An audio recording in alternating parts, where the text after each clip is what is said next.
Probability में last class में हमने एक्सरसाइज 13.1 का इंट्रोडक्शन आपको बताया था, जिसमें कंडीशनल प्रोबेबिलिटी के बारे में हमने बात की थी। कंडीशनल प्रोबेबिलिटी में एक्चुअली होता क्या है, इसमें किसी भी एक घटना की प्रायिकता हम निकालेंगे, लेकिन उसके साथ कुछ कंडीशन लगी होगी, कुछ शर्त लगी होगी।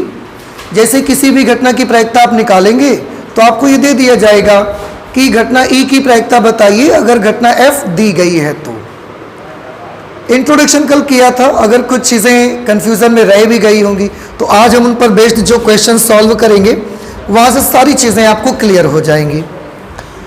इन क्वेश्चंस को लगाते समय एक चीज़ आपको याद रखना है, जैसे मैं कल भी बार बार आपसे बोल रहा था कि इसमें जो दो घटनाएं होंगी उनमें से एक घटना की प्रायिकता आपको मालूम करनी होती है और एक घटना के बारे में बताया जाता है कि ये घटना घट चुकी है या ये चीज़ हमको दिया गया है। अब जिस घटना की प्रायिकता आपको निकालनी हो ना, उसको आप ई मान लिया करना। मानोगे कुछ भी आंसर तो आएगा, पर हम लोग प्रॉपर एक रूल बना लेते हैं अपने अकॉर्डिंग कि जिस भी घटना की प्रायिकता हमको निकालनी होगी उसको हम ई मानेंगे, और जो घटना घट चुकी हुआ करेगी, जो हमको दी जा चुकी होगी, उसको हम एफ मान लिया करेंगे। और फिर एक फॉर्मूला अप्लाई करेंगे, probability of E upon F is equal to probability of E intersection F upon probability of F. ठीक, ये कंडीशनल प्रोबेबिलिटी का हम फॉर्मूला यूज करेंगे। तो चलिए शुरू करते हैं। एक आध क्वेश्चन लगाएंगे जब, तो चीज़ें ज़्यादा निकल करके सामने आएंगी और आपके दिमाग में भी चढ़ेगा वो। पहला क्वेश्चन एग्जाम्पल से स्टार्ट करेंगे। इसमें दिया है probability of A is equal to 7/13, probability of B is equal to 9/13 and probability of A intersection B is equal to 4/13। तो आपसे पूछा जा रहा है probability of A upon B की वैल्यू ज्ञात कीजिए। जिस तरीके से probability of E upon F का मान होता है probability of E intersection F upon probability of F, similarly probability of A upon B की वैल्यू आ जाएगी probability of A intersection B upon probability of B. Probability of A intersection B की value है बेटा 4/13 और probability of B का मान है 9/13। अब आप इसे सॉल्व करोगे, 13 से 13 कैंसिल हो जाएगा, 4/9 ये वैल्यू आ गई probability of A upon B की। इसमें अगर सिंबल ऐसा लिखा है तो आपको समझ जाना चाहिए प्रायिकता आपने निकाली किसकी है, ए की, जबकि घटना बी क्या हो चुकी है, घटित हो चुकी है। ठीक है, ओके। एग्जाम्पल नंबर 2 पर आते हैं। एक परिवार में 2 बच्चे हैं। यदि यह ज्ञात हो कि बच्चों में से कम एक बच्चा लड़का है तो दोनों बच्चों के लड़का होने की क्या प्रायिकता है।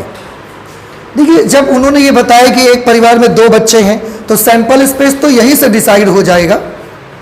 क्या सैंपल स्पेस डिसाइड होगा? अगर किसी फैमिली में 2 बच्चे हैं तो उसमें ये शर्तें, ये जो आउटकम्स हैं, पॉसिबल आउटकम्स ये हो सकते हैं कि पहला बच्चा बॉय हो और दूसरा बच्चा भी बॉय ही हो। ये भी हो सकता है कि पहला बच्चा बॉय हो दूसरा गर्ल हो।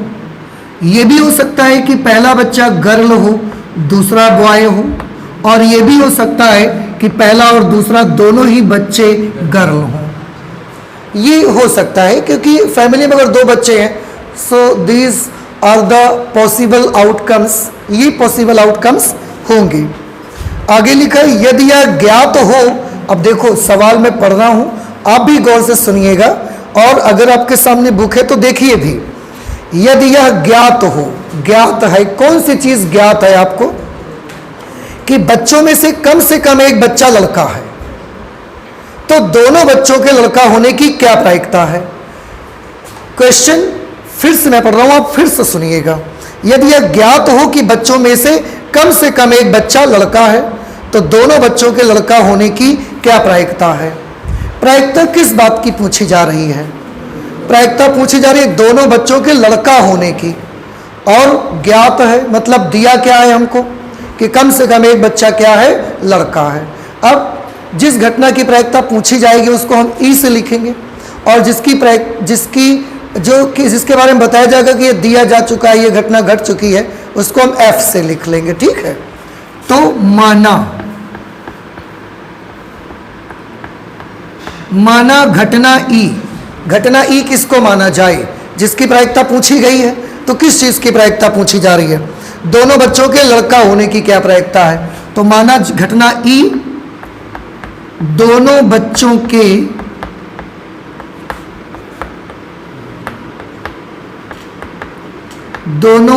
के लड़का होने की घटना। हमने ये मान लिया कि जो ई है वो दोनों बच्चों के लड़का होने की घटना है। और एफ किसको लेंगे, जो चीज दिया जा चुका है। तो क्या चीज दिया जा चुका है कि बच्चों में से कम एक बच्चा लड़का है, बच्चों में से कम एक बच्चा, बच्चों में से कम एक बच्चा लड़का होने की घटना, बच्चों में से कम एक बच्चा लड़का होने की घटना। अब ये बताइए पहले, ये दो लाइंस आपको समझ में आई कि नहीं आई। देखो हमने कुछ नहीं किया एक्स्ट्रा, क्वेश्चन में जो बोला उन्होंने बस हमने उसको पढ़ा और ये पता लगाया कि किसकी प्रायिकता हमसे पूछी जा रही है और किसकी प्रायिकता नहीं, और हाँ, और किसके बारे में हमको दिया गया है। तो हमें पता चला कि दोनों बच्चों के लड़का होने की प्रायिकता पूछी जा रही है, तो हमने ई मान लिया दोनों बच्चों के लड़का होने की घटना, और बच्चों में से कम एक बच्चा लड़का है ये दिया गया है, तो जो दिया गया है उसको एफ से लिखेंगे। बच्चों में से कम एक बच्चा लड़का होने की घटना। नहीं समझ में आया। अब मुझे बताओ ई की वैल्यू क्या होगी, यही मिलेगा ई, दोनों बच्चों के लड़का होने की घटना। दोनों बच्चे लड़के होंगे वो वाली घटना निकाल के रखिए आप, यही एक कंडीशन, इसमें दोनों बच्चे लड़के हैं। फिर एफ क्या है, बच्चों में से कम एक बच्चा लड़का, कम से कम एक बच्चा लड़का मतलब ज्यादा से ज्यादा दोनों बच्चे लड़के भी हो सकते हैं। तो कौन कौन सी कंडीशन लेंगे हम, boy boy, boy girl, girl boy. देखो तीनों कंडीशन में कम से कम एक बच्चा लड़का है जरूर, इसमें एक बच्चा लड़का है, इसमें एक बच्चा लड़का है, इसमें तो दोनों ही लड़के हैं। तो कम से कम की शर्त थी, ज्यादा से ज्यादा हम दोनों ले सकते हैं। अब ई भी मिल गया, एफ भी मिल गया, अब मुझे निकालना है ई intersection F. E intersection F में कौन सी आएगा बताइए, ये वाली दोनों में कॉमन है, ये कर लिया हमने। अब हमको ज्ञात करना है probability of E upon F. ये हमने ई और एफ ऐसा रिजर्व किया है कि हर बार हम probability of E upon F ही निकालते रहेंगे। फॉर्मूला लगेगा probability of E intersection F upon probability of F. Probability of E intersection F, E intersection F की प्रायिकता कितनी होगी, 1/4, ठीक है ना, 1/4 ये। और प्रोबेबिलिटी ऑफ एफ, एफ यानी कि ये घटना है, इसकी प्रायिकता कितनी होगी, इसमें 3 आउटकम्स हैं और टोटल कितने आउटकम्स हैं, 4, तो 3/4 ये आ जाएगा। नहीं समझ में आया आपको, एक चीज मैं बताऊं, सभी बच्चे ध्यान से देख लीजिए। प्रोबेबिलिटी ऑफ एफ का मीनिंग एक्चुअली क्या है, प्रोबेबिलिटी ऑफ एफ का मीनिंग एक्चुअली है favourable number of outcomes upon total number of outcomes, अनुकूल परिस्थितियां बटे कुल परिस्थितियां। तो एफ में कितने आउटकम्स हैं, 3, और कुल कितने हैं, 4, तो 3/4 इसकी प्रायिकता आ गई। ऐसे ही जब हम बोलते हैं ई इंटरसेक्शन एफ, तो इसका मतलब है favourable number of outcomes in E intersection F upon total number of outcomes. E intersection F में एक आउटकम है, टोटल आउटकम्स 4 है, तो 1/4 हमारा आंसर इसका बन जाएगा। तो 1/4, 3/4, और इस तरीके से सॉल्व हो कि ये क्या आंसर देगा, 1/3, 4 से 4 कैंसर।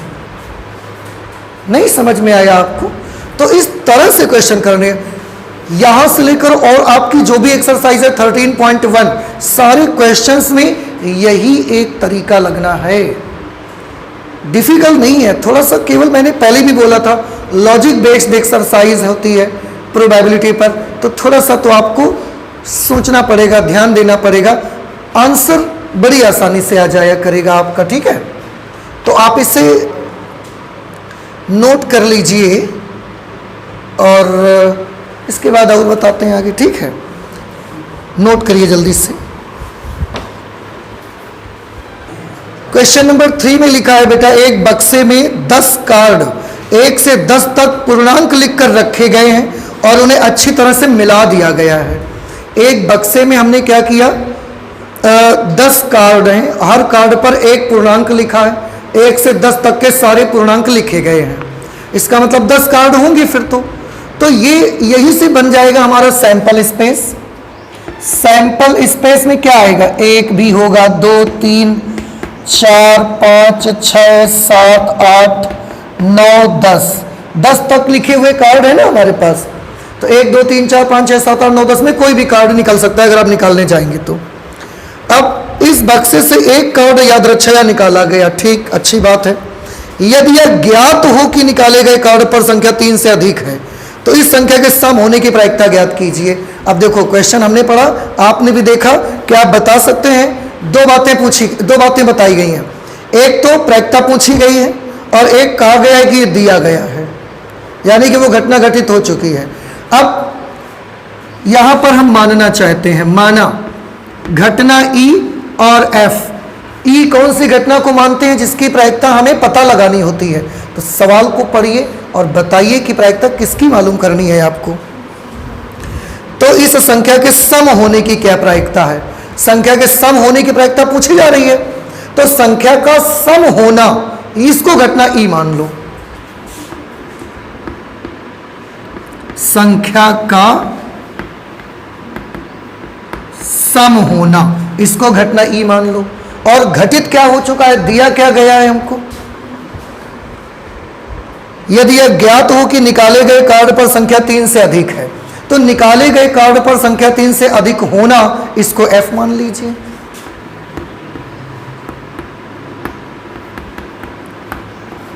निकाले गए कार्ड पर संख्या का 3 से अधिक होना, इसको हमने मान लिया घटना एफ। ठीक है, ये बताओ ये दोनों लाइन समझ में आई कि नहीं आई आपको? आया कि बस ऐसे ही मुंडी हिलाते रहते हो तुम लोग? आ गया है ना, ठीक है। तो ई के बारे में बताइए मुझे। संख्या का सम होना, सम संख्याएं सब निकाल लो इसमें, 2 4 6 8 10। एफ बताइए, 3 से अधिक नंबर का होना। तो 3 से अधिक यानी कि क्या लेंगे, 4 5 6 7 8 9 10। अब आप निकाल लो ई इंटरसेक्शन एफ, और ई और एफ में जो कॉमन होगा, तो ई और एफ में कौन कॉमन है, 4 6 8 10, यही कॉमन है, 4 6 8 10। ठीक है, अब probability of E upon F निकालना है, तो फॉर्मूला लगेगा probability of E intersection F upon probability of F. E intersection F की प्रायिकता कैसे निकालेंगे, ई इंटरसेक्शन में अवयवों की संख्या बटे कुल अवयवों की संख्या। इंटरसेक्शन में कितने एलिमेंट्स हैं, 4, टोटल कितने हैं 10, तो 4 बटे 10 ये हो गया। एफ में कितने एलिमेंट हैं, 1 2 3 4 5 6 7 एलिमेंट हैं, और टोटल कितने हैं 10, तो 7 बटे 10। 10 से 10 कैंसिल हो जाएगा, 4 बटे 7 प्रायिकता निकल करके आ जाएगी। अब ये हमें बताएं कि क्या अभी भी ये समझ में नहीं आ रहा है आपको, आ रहा है? ठीक, अगला क्वेश्चन देख लेते हैं। लिखा है एक पाठशाला में 1000 विद्यार्थी हैं। एक स्कूल है उसमें 1000 विद्यार्थी हैं, एक कॉलेज है उसमें 1000 विद्यार्थी हैं। देखिए टोटल 1000 स्टूडेंट्स हैं। जिसमें 430 लड़कियां हैं। देखो इसमें 430 लड़कियां हैं, तो जाहिर सी बात है कि 570 लड़के होंगे। फिर तो अगर 430 टोटल गर्ल्स हैं तो 570 तो बॉयज रहेंगे ना टोटल उस पे। अब उन्होंने बोला और 430 में से 10% लड़कियां कक्षा 12 में हैं। टोटल पूरे कॉलेज में इतनी लड़कियां हैं पर इनका 10% कक्षा 12 में है। मतलब कक्षा 12 में कितनी लड़कियां हैं? 43 लड़कियां कक्षा 12 में हैं। 430 का 10% करेंगे तो 43 लड़कियां कक्षा 12 में पढ़ती हैं। ठीक, अब ध्यान से देखिएगा, लिखा है क्या प्रायिकता है कि एक यादृच्छिक चुना गया विद्यार्थी कक्षा 12 में पढ़ता है यदि यह ज्ञात है कि चुना गया विद्यार्थी लड़की है।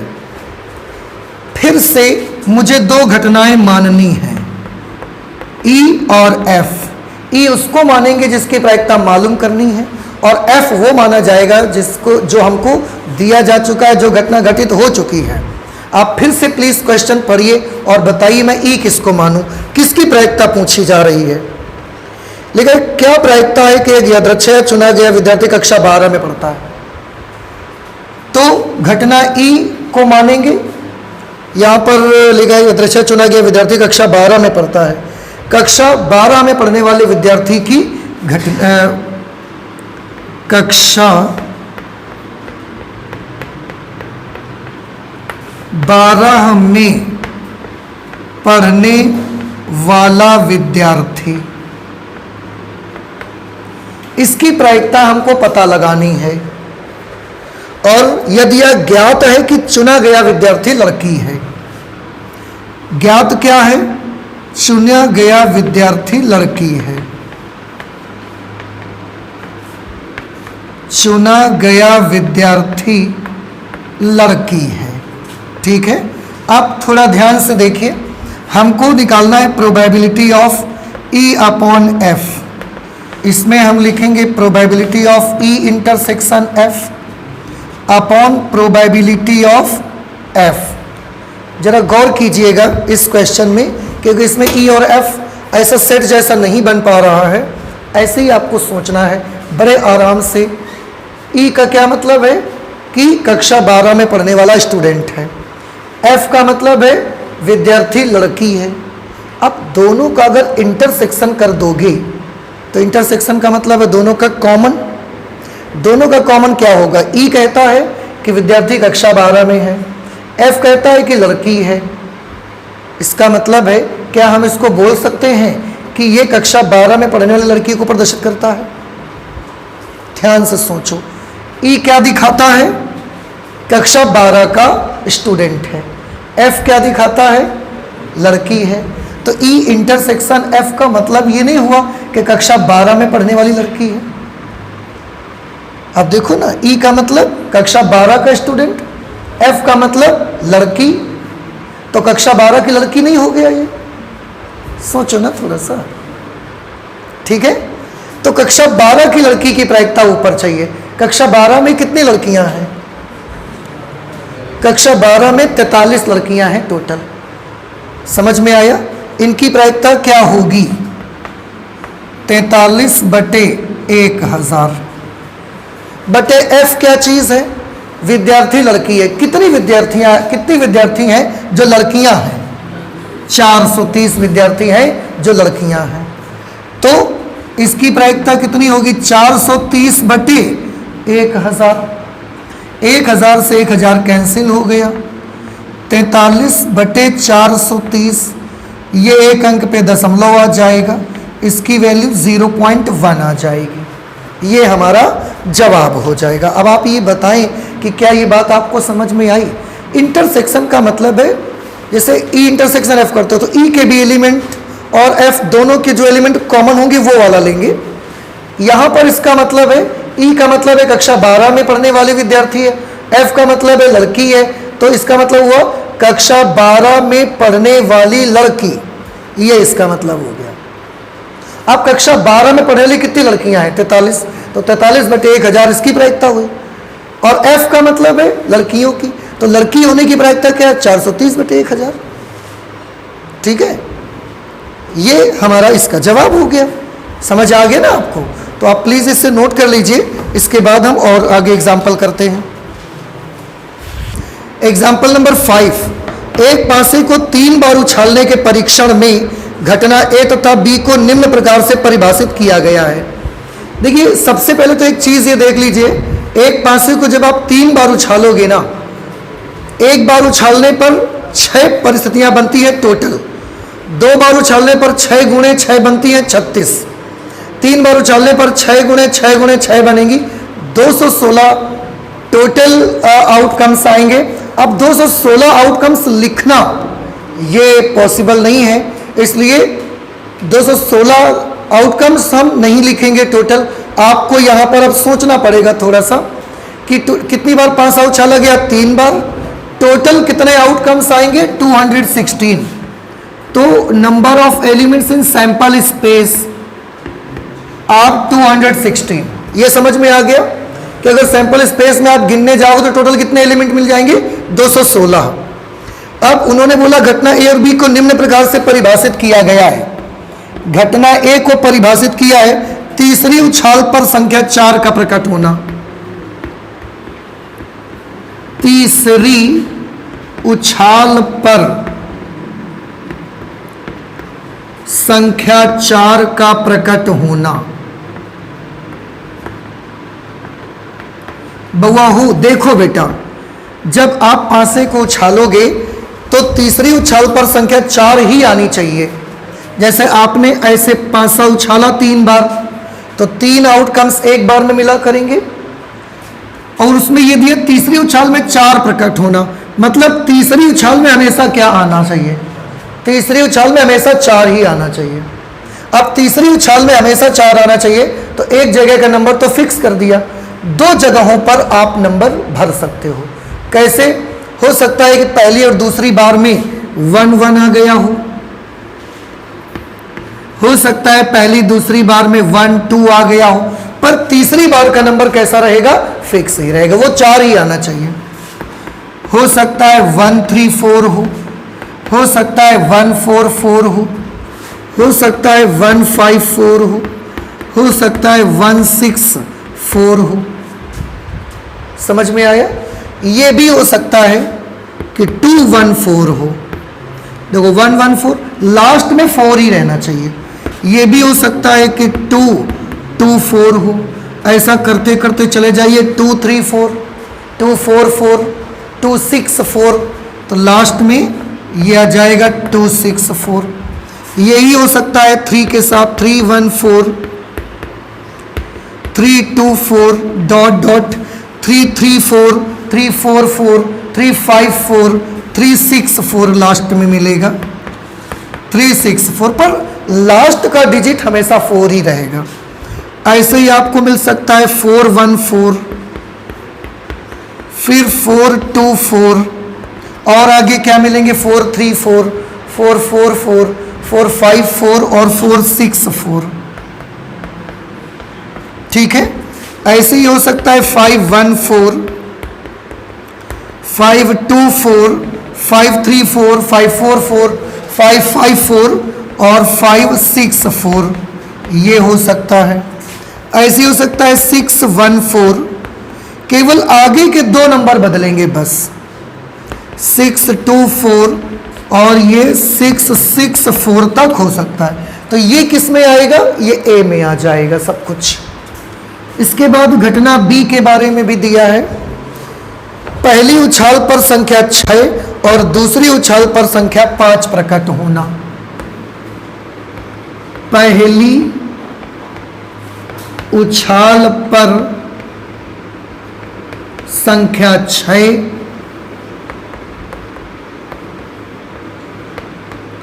दूसरी उछाल पर संख्या 5 प्रकट होना।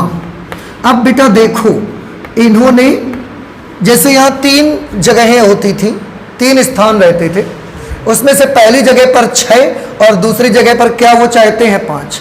इस बार उन्होंने 2 जगहों फिक्स कर दिया, केवल आपको एक जगह को बदलते रहना है। तो कैसा आएगा, 6 5 1 हो सकता है, तो पहली जगह पर 6 और दूसरी उछाल पर 5, तीसरी उछाल में तो शर्त दी नहीं है तो 1 हो जाएगा। 6, 5, 2 भी हो सकता है, 6, 5, 3 भी हो सकता है, 6, 5, 4 भी हो सकता है, 6, 5, 5 भी हो सकता है, 6, 5, 6 भी हो सकता है। इससे ज़्यादा इस घटना में आउटकम्स नहीं मिलेंगे आपको। ये समझ आ रहा है कि नहीं आ रहा है आपको? आ रहा है। टोटल कितने आउटकम्स है? 216। तीसरी उछाल पर संख्या 4 चाहिए तो तीसरी उछाल का नंबर फिक्स कर लो 4। बाकी 2 उछालें तो आप बदल सकते हो ना, और पासे की 2 उछालों को अगर आप बदल सकते हो तो वो तो 36 परिस्थितियाँ बना देंगी, तो ये टोटल 36 बनेगी। लास्ट का नंबर 4 ही रहेगा इसका। बी में दिया है कि पहली उछाल पर संख्या 6 होना चाहिए, दूसरी उछाल पर संख्या 5 होना चाहिए, तो 2 उछालों की संख्याएं उन्होंने फिक्स कर दी। तीसरी उछाल आपको अपने आप से देखनी है, तो वो 1 भी हो सकती है, 2, 3, 4, 5, 6 कुछ भी हो सकती है वो तो। अब उन्होंने पूछा ये, यदि बी का घटित होना दिया गया है तो घटना ए की प्रायिकता ज्ञात करिए। क्या आप बता सकते हैं कि हमको क्या पता लगाना है? किसका घटित होना दिया गया है? बी का। प्रायिकता किसकी पूछी जा रही है? ए की। तो हम क्या सिंबल लिखें बताओ? प्रोबेबिलिटी ऑफ बी अपॉन ए की ए अपॉन बी? ए अपॉन बी। जिसकी प्रायिकता पूछी जा रही है वो ऊपर रहेगा और जिसकी दी गई है वो नीचे रहेगा। इसका फॉर्मूला क्या लगेगा? Probability of A intersection B upon probability of B. A intersection B तो हमने निकाला ही नहीं, क्या होगा? चलो भाई मदद करिए, ए इंटरसेक्शन बी कौन सा आएगा? आपको नहीं लगता केवल एक ही एलिमेंट ए इंटरसेक्शन बी में आएगा? देखो भाई, ए में तो सारे एलिमेंट के पीछे 4 आ रहा है और इसमें तो केवल एक ही एलिमेंट है जिसके पीछे 4 आ रहा है, तो ये एलिमेंट केवल यहां से कॉमन हो जाएगा बस। और वो भी कौन सा? इसके पहले वाला 6, 5, 4। ये 6, 6, 4 है ना, इसके पीछे 6, 5, 4, केवल ये वाला एलिमेंट कॉमन होगा। और ये वाला, ये वाला, ये वाला, ये वाला, ये वाला कोई कॉमन नहीं हो सकता, क्योंकि पीछे किसी का भी थर्ड उछाल में 4 नहीं आया उस पर। तो एक ही एलिमेंट कॉमन होगा और वो कौन सा है? 6, 5, 4। अब बताइए probability of A intersection B की वैल्यू क्या आएगी? ए इंटरसेक्शन बी में कितने एलिमेंट्स हैं? ए इंटरसेक्शन बी में केवल एक एलिमेंट है देखो, और टोटल कितने आउटकम्स हैं? 216। तो हमने 1/216 लिख लिया। बी में कितने एलिमेंट हैं? 6 एलिमेंट है बी में, और टोटल 216, तो 6/216। इससे ये कैंसिल हो गया, 1/6 हमारा आंसर आ गया। अब ये बताएं कि क्या आप समझ पाए भाई? इसको नहीं समझ में आया? आया? नोट कर लीजिए इसे और आगे करते हैं फिर हम।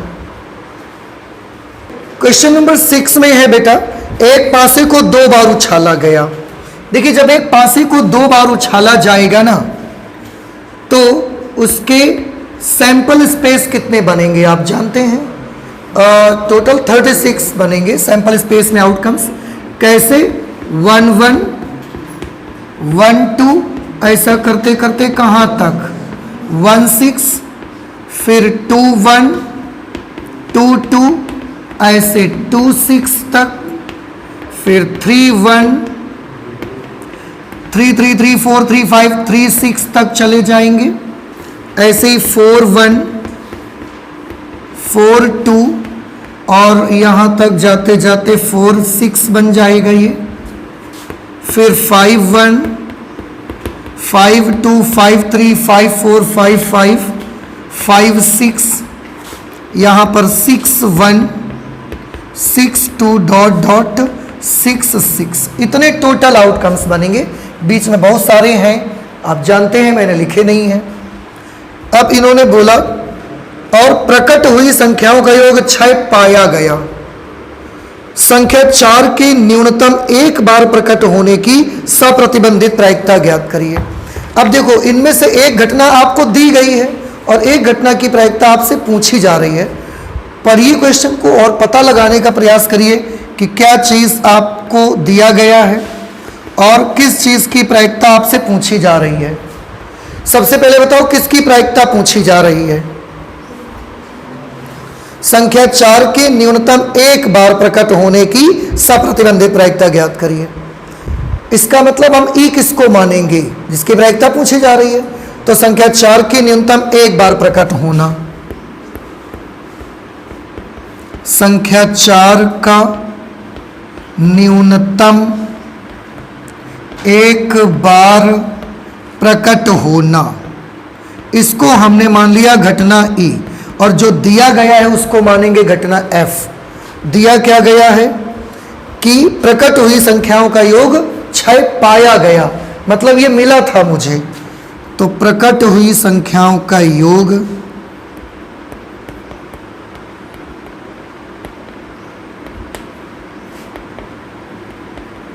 प्रकट हुई संख्याओं का योग 6 होना, ये हमको दिया गया था पहले से ही।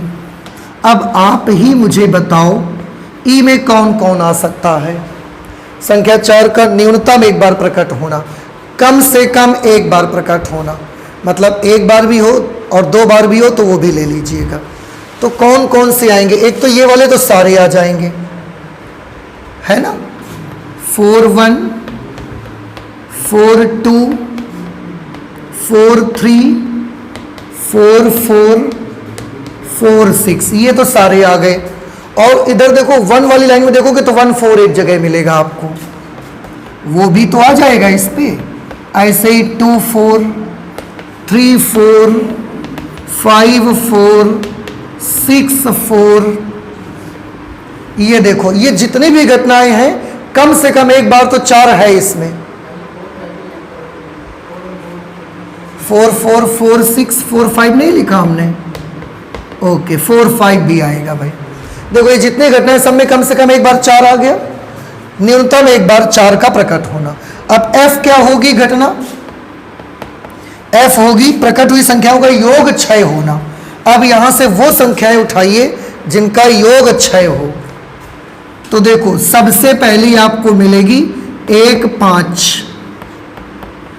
फिर मिलेगी 2-4, फिर 3-3, फिर 4-2, फिर 5-1, बस और तो कोई मिलेगा नहीं। इन्हीं संख्या, यही ऐसे आउटकम्स है जिनके संख्याओं का योग 6 आएगा। आप गिन के चाहे देखो, 6, 4-2, 6, 3-3, 6, 4-2, 6, 5-1, 6। अब इसी के साथ आप निकाल लीजिए ई intersection F. E intersection F का मतलब ई और एफ में जो कॉमन हो। कौन कॉमन है? 2-4 एक तो कॉमन हो जाएगा, और देखो 4-2 कॉमन हो जाएगा एक, और कोई कॉमन नहीं आएगा। अब हमसे पूछा क्या जा रहा है? ई अपॉन एफ की probability. E upon F formula लगाएंगे, probability of E intersection F upon probability of F. Probability of E intersection F. E intersection F में कितने आउटकम्स हैं? 2। टोटल कितने हैं? टोटल तो 36 थे ना, तो 2/36। एफ में कितने हैं? 1, 2, 3, 4, 5, 5/36। इससे ये कैंसल हो गया, आंसर आ गया 2/5। ये इसकी प्रायिकता निकल करके हमको मिल गई। नहीं समझ में आया? कोई डाउट है आपको? ई में क्या लेना था? कम से कम एक बार 4 प्रकट होने वाले, तो जिसमें एक बार 4 है वो भी लेंगे, जिसमें 2 बार 4 है वो भी ले लेंगे हम। और एफ में लेना था प्रकट हुई संख्याओं का योग 6 होना। जो संख्याएं हमको इसमें दिख रही हैं इनका जोड़ 6 वाली लेना था। तो 1 और 5 का जोड़ 6, 2, 4 का जोड़ 6, 3, 3, 6, 4, 2, 6, 5, 1, 6। इसके अलावा और कोई था नहीं। कॉमन लिया तो ये दोनों कॉमन मिले, उसके बाद फॉर्मूला लगा के आंसर निकाल दिया। ठीक है, नोट कर लीजिए जल्दी से इसे। एग्जाम्पल नंबर 7 पे आ जाते हैं अब हम लोग। एक सिक्के को उछालने के परीक्षण पर विचार कीजिए। एक सिक्के को हमने उछाला, यदि सिक्के पर चित्त प्रकट हो तो सिक्के को पुनः उछालें, लेकिन यदि सिक्के पर पट प्रकट हो तो एक पासे को फेंकें। यदि घटना कम से कम एक पट प्रकट होना का घटित होना दिया गया हो तो घटना पासे पर 4 से बड़ी संख्या का प्रकट होना की सप्रतिबंधित प्रायिकता ज्ञात कीजिए। सबसे पहले तो मुझे सैंपल स्पेस ही बनाना पड़ेगा और उसके लिए घटना किस प्रकार से दी गई है कि एक पासे को नहीं, एक सिक्के को पहले उछालो, अगर चित आ जाए तो फिर सिक्का उछालो, लेकिन अगर चित ना आकर पट आ जाए तो पासा उछालो। देखो जरा ध्यान से, सबसे पहले क्या उछालना है? सिक्का। जब आप एक सिक्का उछालेंगे तो उसमें बेटा दो चीजें हो सकती हैं भैया। क्या दो चीजें हो सकती हैं? या तो चित आएगा और या तो क्या आएगा? पट आ जाएगा। अब क्वेश्चन के मुताबिक उन्होंने बोला कि अगर चित आ जाए तो फिर सिक्का उछाल दो, अगर चित आ जाए तो फिर सिक्का उछाल दो, अगर फिर सिक्का उछाल देंगे तो या तो हेड आ जाएगा चित और या तो आ जाएगा पट। लेकिन उन्होंने बोला कि अगर टेल आ जाए तो पासा उछाल दो। पासा उछाल दोगे तो 1 2 3 4 5 6 ये आएगा। फिर यही तो है इसका मतलब कि पहले एक सिक्का उछालिए, उसमें या तो चित आएगा या पट आएगा। अगर चित आए तो फिर एक सिक्का उछालो और फिर एक सिक्का उछालोगे तो हेड या टेल ही आ सकता है। और अगर चित आ जाए, नहीं पट आ जाए तो पासा उछालो। अब पासा उछालने में तो 1 2 3 4 5 6 कुछ भी आ सकता है, तो वो हमने नोट कर दिया यहाँ पर। अब सैंपल स्पेस इसका क्या बनेगा, पहले तो इसे ही देखने की आवश्यकता है। सैंपल स्पेस बनेगा एच एच एच टी। देखो एच एच एच टी, ठीक। अब यहां से लीजिए T1 T2 T3 T4 T5 T6 ये सारे एलिमेंट ऐसा सैंपल स्पेस बना के इस तरीके से लिखो H H H T T1 T2 T3 T4 T5 T6 ये आउटकम्स आ गए। 6 2 8 1 2 3 4 7 8 आउटकम्स आ गए। ये आपको समझ आई कि नहीं आए पहले तो? ठीक है। अब क्वेश्चन में फिर से पढ़ता हूं और ई और एफ देखो क्या हो सकते हैं यहां पर। ई किसको माना करते हो आप? जिसकी प्रायिकता निकालनी रहती है। और एफ किसको मानते हो? जो हमको दिया गया होता है। तो बताइए क्या किसकी प्रायिकता ज्ञात करनी है आपको? पासे पर 4 से बड़ी संख्या प्रकट होने की सप्रतिबंधित प्रायिकता ज्ञात करिए। तो किसकी प्रायिकता ज्ञात करनी है?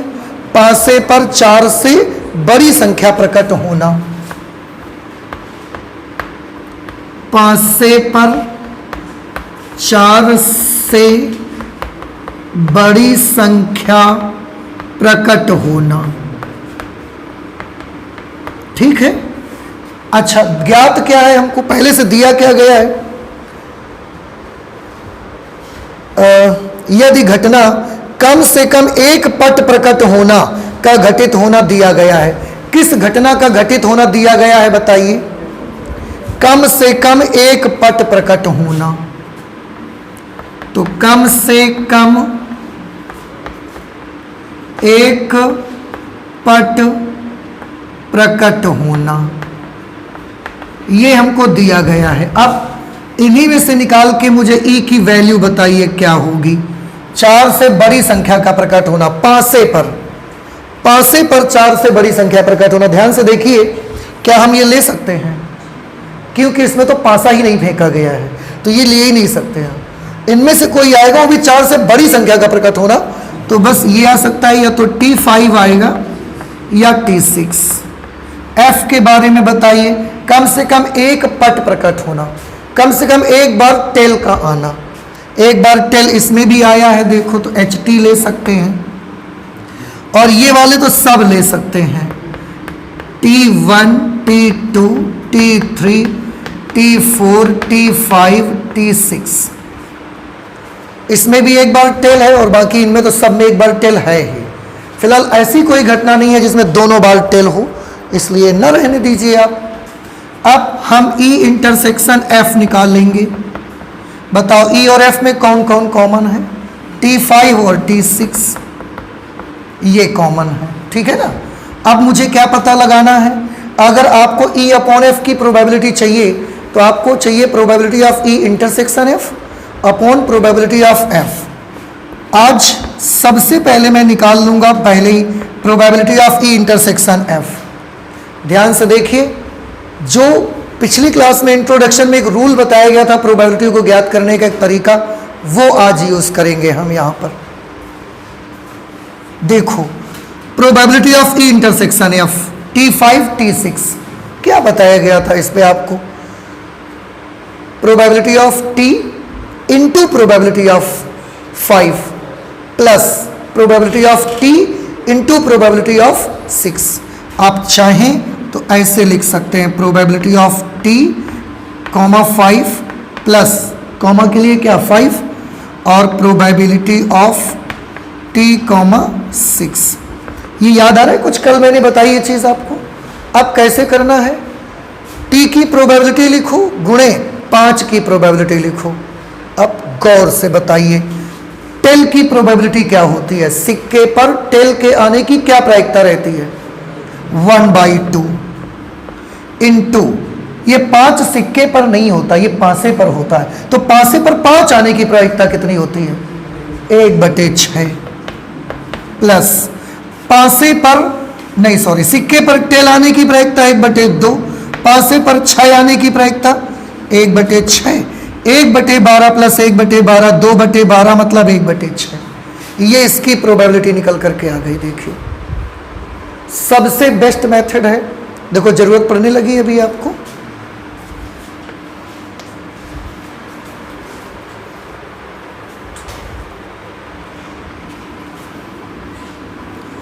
इसके बाद हम प्रोबेबिलिटी ऑफ एफ निकालेंगे क्योंकि इसकी भी जरूरत पड़ेगी हमको।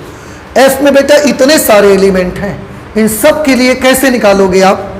इसकी प्रोबेबिलिटी निकालोगे, probability of H T plus probability of T1 plus probability of T2 plus probability of T3 probability of T4 probability of T5 plus probability of T6। ठीक है। H की प्रायिकता बताओ। सिक्के पर हेड आने की प्रोबेबिलिटी 1/2, सिक्के पर टेल आने की प्रोबेबिलिटी ये भी 1/2, तो 1/2 इंटू 1/2 क्या हो गया? 1/4। T1 सिक्के पर टेल आने की प्रायिकता कितनी होगी? 1/2 और पासे पर एक आने की 1/6, तो 1/2 गुणे 1/6 करोगे 1/12। नहीं समझ में आया? ऐसे ही इसका भी बेटा टेल की 1/2 और पासे पर 2 आने के 1/6, तो ये भी 1/12, ये भी 1/12, ये भी 1/12, 1/12, 1/12, 1 2 3 4 5 6, 1 2 5 6। ठीक है, इसमें आप ऊपर नीचे 3 का गुणा करवा दो ताकि इसका भी हर 12 बन जाए। अब देखो 1 2 3 4 5 6, 6/12 तो ये हो गया और ऊपर से 9, 6 3 9/12 इसकी प्रायिकता निकल के आई। ठीक है, अभी आप आसानी से फॉर्मूला यूज कर सकते हो। Probability of E upon F is equal to probability of E intersection F upon probability of F। इसकी इंटरसेक्शन F के लिए 1/6 आ जाएगा और प्रोबेबिलिटी ऑफ F के लिए आ जाएगा 9/12। सॉल्व करो 1/6, 12/9, ये नंबर पलट जाएगा। 6 दूना 12, 2/9, ये इसका आंसर आ जाएगा। आप चेक करिए आंसर 2/9 आंसर मिलेगा आपको। अब बताइए ये चीज़ समझ में आई आपको कि नहीं आई? भाई आया। और देखो जरूरत पड़ गई ना आज उसकी। आज अगर डायरेक्टली आप निकालने जाते तो फिर परेशान हो जाते। जैसे हमने ई इंटरसेक्शन एफ में कितने एलिमेंट आए थे? 2। टोटल कितने थे हमारे पास सैंपल स्पेस में? 8। 1 2 3 4 5 6 7 8। आप 2/8 करते 1/4 तो गलत होता ना, लेकिन है कि नहीं? तो इस तरीके से ऐसे भी आप सीख लो कि कैसे प्रायिकता निकाल सकते हैं हम एफ में अगर ये घटनाएं हैं, इसकी और इसकी प्रायिकताओं का गुणा करो, लेकिन जब अगली वाले कॉमा के पास चलो तो बीच में प्लस लगा के चलो। फिर इन दोनों का मल्टीप्लिकेशन प्लस इन दोनों की प्रायिकताओं का गुणा प्लस इन दोनों की प्रायिकताओं का गुणा प्लस इन दोनों की प्रायिकताओं का गुणा प्लस, ऐसे करते चलो। तो ये हो गया एग्जाम्पल नंबर हमारा, एग्जाम्पल नंबर 7। ठीक है, आप नोट करिए, फिर एक्सरसाइज पर आते हैं। एक्सरसाइज 13.1 का पहला क्वेश्चन है बेटा। इसमें देखो 1 से लेकर 5 नंबर तक के क्वेश्चंस में ना सीधे सीधे आपको वैल्यूज दी गई हैं, आपसे बस उनकी वैल्यूज पूछी जाती हैं। इसमें तो ज़्यादा कुछ प्रॉब्लम नहीं होनी चाहिए मुझे लगता है। जैसे पहले सवाल में ई और एफ की इस प्रकार की घटनाएं हैं कि probability of E is equal to 0.6, probability of F is equal to 0.3 और probability of E intersection F is equal to 0.2।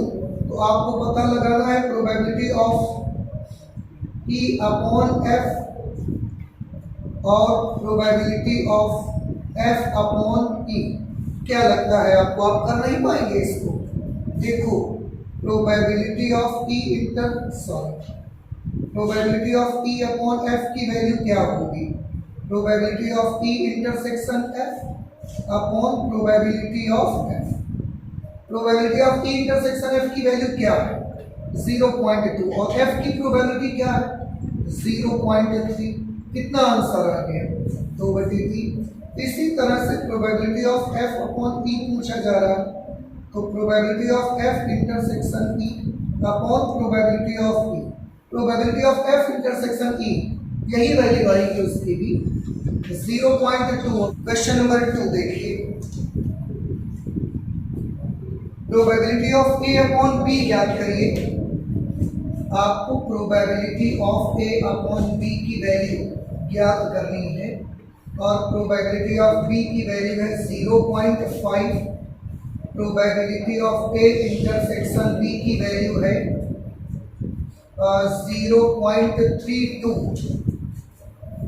तो आपको इसकी वैल्यू मालूम करनी है, कर लेंगे आप? ठीक है, ये आप खुद से करिए, इसमें कुछ ज़्यादा कठिन नहीं है। थर्ड नंबर, ए की प्रोबेबिलिटी दी गई है, probability of A is equal to 0.8, probability of B is equal to 0.5। तो कह रहे हैं कि probability of B upon A नहीं, इसका भी मान दिया गया है, तो ज्ञात करिए। आपको सबसे पहले ज्ञात करना है probability of A intersection B. Probability of A intersection B पहले ये ज्ञात करना है, फिर आपको मालूम करना है probability of A upon B, फिर आपको मालूम करना है probability of A union B. देखो बहुत इजी है ये। इसके लिए तो सीधे सीधे आप ये लगाओ formula, probability of B upon A का फॉर्मूला क्या होगा? Probability of A intersection B upon probability of A. हमको ये चाहिए तो इसको इधर भेज दीजिए आप, तो ये आ जाएगा probability of A intersection B is equal to probability of A into probability of B upon A. समझ आया ये? इसकी वैल्यू दी गई है आपको 0.8, इसकी भी वैल्यू दी गई है 0.4। तो 8 चौके 32, 0.32 आ जाएगी इसकी वैल्यू। इसकी वैल्यू पूछी जा रही है, तो डायरेक्ट फॉर्मूला बनाओ, probability of A intersection B upon probability of B. इसकी वैल्यू अभी आपने निकाली है, देखो 0.32, और इसकी वैल्यू आपको ऑलरेडी यहाँ दी गई है, तो ये आ जाएगा 0.32 अपॉन 0.5। बी की प्रोबेबिलिटी लिखनी है ना, तो ये आ जाएगा 32/50, 16/25। 2 से कैंसिल कर दो, 16/25 प्रायिकता होगी। बहुत ज़्यादा होगा, 10 भाग दीजिए, दशमलव में आ जाएगा आंसर। ए यूनियन बी की प्रायिकता, आपने इसका एक फॉर्मूला पढ़ा होगा, probability of A plus probability of B minus probability of A intersection. इसकी भी प्रायिकता आपको पता है, बी की भी पता है, इंटरसेक्शन बी की भी आपको मालूम है। सारी वैल्यूज लिखिए, अपने मन से सॉल्व कर दीजिए। आ जाएगा कि नहीं आ जाएगा? नहीं आ पाएगा? ओके। अगला है 4 नंबर क्वेश्चन। 4 नंबर पे दिया जा रहा है ए यूनियन बी ज्ञात करिए। Probability of A union B ज्ञात करिए। दिया गया है 2 probability of A is equal to probability of B is equal to 5/13 और probability of A upon B की वैल्यू दी है 2/5। ये 4th नंबर क्वेश्चन देखो कितना इजी है बेटा। प्रोबेबिलिटी ऑफ बी का मान 5/13 है, इधर 2 प्रोबेबिलिटी ऑफ ए का मान 5/13 है। अगर मैं आपसे प्रोबेबिलिटी ऑफ ए की वैल्यू पूछूंगा तो ये 2 घटा के भाग में चला जाएगा, क्या आ जाएगा? 5/26।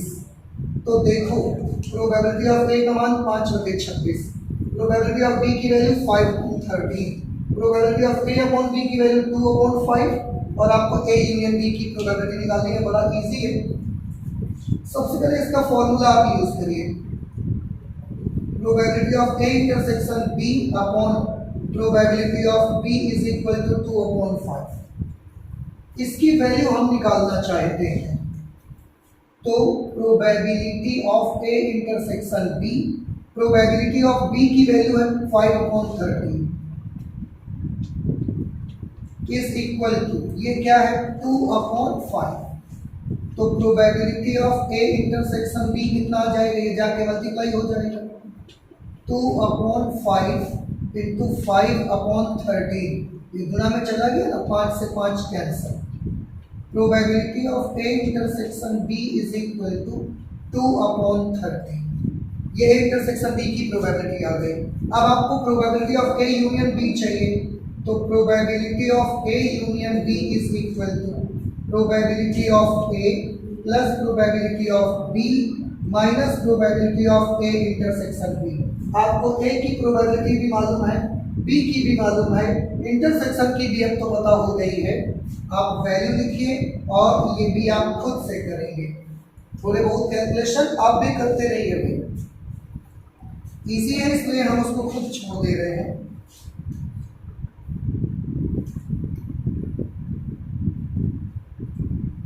पांच नंबर पर आएंगे, इसके बाद आप इसे नोट कर लीजिए, फिर करते हैं 5 नंबर। क्वेश्चन नंबर 5 में है probability of A is equal to 6/11, probability of B is equal to 5/11 और probability of A union B is equal to 7/11। तो ज्ञात कीजिए probability of A intersection B, probability of A upon B, probability of B upon A. देखो सबसे पहले intersection की probability आपको चाहिए, इसके लिए सिंपल सा एक सूत्र लगाइए, probability of A plus probability of B minus probability of A union B. इसको भी आपको पता है, ये भी आपको मालूम है और ये भी आपको मालूम है। बस आप वैल्यूज लिखेंगे, हम सॉल्व नहीं कर रहे हैं, वैल्यूज लिखेंगे, सॉल्व होकर इंटरसेक्शन बी की प्रोबेबिलिटी आ जाएगी। इसको निकालने के लिए probability of A intersection B upon probability of B. A intersection B की प्रोबेबिलिटी यहाँ से आ चुकी होगी, बी की प्रोबेबिलिटी आपको ये दी गई है, निकाल लीजिएगा। इसे भी आपको सॉल्व करना है। इसके लिए probability of A intersection B, आप बी इंटरसेक्शन ए लिखिए, ए इंटरसेक्शन बी लिखिए, दोनों ही बराबर होते हैं। प्रोबेबिलिटी ऑफ ए आपको ये दिया गया है, कर पाएंगे आप इसे? ठीक, इसको नोट कर लीजिए, इसको सॉल्व कर लीजिएगा। क्वेश्चन नंबर 6 पर आ जाते हैं। देखो ध्यान से, एक सिक्के को 3 बार उछाला गया। जब एक सिक्का आपको 6 से 9 तक में सब में E/F की प्रोबेबिलिटी चाहिए। बेटा एक सिक्के को जब 3 बार उछाला जाएगा तो उसके सैंपल स्पेसेस के एलिमेंट्स क्या बनेंगे आप देख सकते हैं, H H H H H T H T H T H H और फिर H T T T H T T T H T T T ऐसे। देखो 8 आउटकम्स बनने चाहिए, 1 2 3 4 7 8, ठीक है। 3 सिक्के जब आप उछालेंगे इतने सारे आउटकम्स सैंपल स्पेस में मिलेंगे। अब फर्स्ट ई और एफ दोनों में भगवा दिए जा रहे हैं, बड़ी इजीली लिखा है कि तीसरी उछाल पर चित का आना। तीसरी उछाल पर चित यानी कि हेड, कहां कहां पर तीसरी उछाल में हेड, इसमें भी है तीसरी उछाल में हेड, इसमें भी है तीसरी उछाल में हेड, इसमें भी है तीसरी उछाल में हेड, इसमें भी है तीसरी उछाल में हेड। नहीं समझ में आया? अच्छा एफ दिया है, पहली दोनों उछालों पर हेड चित यानी पहली दोनों उछालों में हेड, इसमें भी है पहली दोनों उछालों में, इसमें भी चित है। बस हमें लगता है पहले दोनों उछालों में बस इन्हीं दो में हेड आ रहा और तो है नहीं किसी में। फिर ई इंटरसेक्शन एफ भी निकाल लो सर। ई और एफ में कौन सा कॉमन होगा? एच एच टी तो इसमें है नहीं, यही एक कॉमन मिलेगा। आपको चाहिए probability of E upon F, उसके लिए probability of E intersection F upon probability of F. E intersection F की प्रोबेबिलिटी कितनी आएगी? 1 अपॉन 8 और एफ की प्रोबेबिलिटी कितनी आएगी? 2 अपॉन 8। हमारा आंसर आएगा 1/2। नहीं समझ में बात आ रही है आपको? ये क्वेश्चन नंबर 6 है 13.1 का 1/2। ऐसे ही सेकेंड पार्ट देखो, सेकेंड पार्ट में क्या कहा जा रहा है? सेकेंड पार्ट में ई है न्यूनतम 2 चित, न्यूनतम 2 चित मतलब कम से कम 2 चित चाहिए और 3 हो जाए तो कोई दिक्कत नहीं है, इसलिए भी ले सकते हैं। तो फिर एच एच एच, इसमें भी 2 चित हैं, एच एच टी, इसमें भी तो 2 चित हैं, H T H T H H. बाकी नहीं ले पाएंगे क्योंकि बाकी सब में या तो एक ही चित है या तो चित नहीं है। एफ के बारे में क्या जानकारी है भैया? एफ के बारे में दिया है अधिकतम एक चित, मतलब ज्यादा से ज्यादा हो तो एक हेड केवल मिले और नहीं तो ना ही हो तो ज्यादा अच्छा है। ये भी ले सकते हैं, ये वाला ये वाला ये वाला, ये नहीं ले सकते क्योंकि इनमें 2 आ जाएंगे। तो ये आप ले लीजिए H T T T H T T T H और टी टी टी। अधिकतम एक चित्त, ज्यादा से ज्यादा एक चित्त उसमें आना चाहिए। अब ई इंटरसेक्शन एफ कितना आएगा? ई intersection F H T T, हमें तो लगता है कुछ नहीं आएगा, नहीं मिला ना, दिख रहा है कुछ कॉमन। इसका मतलब ये क्या है? 5। अगर 5 है तो फिर ई अपॉन एफ निकालते वक्त जब ई इंटरसेक्शन एफ का ये निकालने की बारी आएगी तो ये तो पूरा 0 हो जाएगा। फिलहाल जिस तरह से क्वेश्चन इसमें लिखा है उसके अकॉर्डिंग आंसर आपका सही है। समझ आ गया? चलो थर्ड पार्ट पे आ रहे हैं। अब क्वेश्चन में ही मिसप्रिंटिंग है तो क्या कर सकते हैं? आप भी बेचारी नन्ही सी जान क्या करेगी? क्वेश्चन मिसप्रिंट होगा। ई के बारे में बताइए क्या लिखा है? ई अधिकतम 2 पट होने चाहिए। अधिकतम 2 पट यानी कि ज्यादा से ज्यादा 2 टेल चाहिए, 2 से ज्यादा टेल हमको नहीं चाहिए। तो 2 से ज्यादा टेल नहीं चाहिए तो मतलब ये वाला मत लेना, बाकी तो सब ले लो। अधिकतम 2 पट, ज्यादा से ज्यादा 2 टेल और कम से कम एक भी ना हो तो भी ठीक है। तो ये देखो केवल इसको छोड़ के सब आ जाएंगे। H H H H H T H T H T H H फिर एच टी टी फिर टी एच टी फिर टी टी एच, यहाँ तक आ जाएंगे, केवल ये छोड़ देंगे। अधिकतम 2 पट बोल रहे हैं ना, तो ज्यादा से ज्यादा 2 टेल चाहिए, 2 से ज्यादा टेल नहीं चाहिए, मतलब 3 टेल वाला नहीं ले सकते हैं। ठीक है, इसके बाद एफ के बारे में आप देखिए क्या लिखा, न्यूनतम 2 पट, यानी कि कम से कम 2 टेल चाहिए, कम से कम हमको 2 टेल चाहिए, 2 से कम टेल हमको नहीं चाहिए। तो हमको ये नहीं चाहिए, ये नहीं चाहिए, ये नहीं चाहिए, ये नहीं चाहिए, ये सब चाहिए फिर हमको, क्योंकि सब में 2 टेल हैं। H T T, T H T, T T H और टी टी टी, इन दोनों में कॉमन क्या होगा देखो, एच टी टी कॉमन हो जाएगा। और देखिए टी एच टी भी कॉमन होगा, टी टी एच भी कॉमन हो जाएगा, इतनी चीजें कॉमन हो जाएंगी। अब आप प्रायिकता निकालिए, probability of E upon F is equal to probability of E intersection F upon probability of F। E intersection F में कितने एलिमेंट है, 3, टोटल कितने थे इसके सैंपल स्पेस में, 8, तो इसको हम करेंगे 3/8।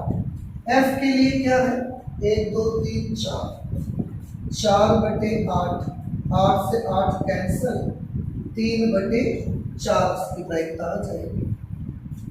नेक्स्ट समझ में आया, क्वेश्चन में जैसा लिखा हुआ है उस तरह से ये बिल्कुल ठीक है। ठीक है, तो आप ऐसे लगा सकते हैं, आप नोट कर लीजिए। 7 नंबर करते हैं फिर आप।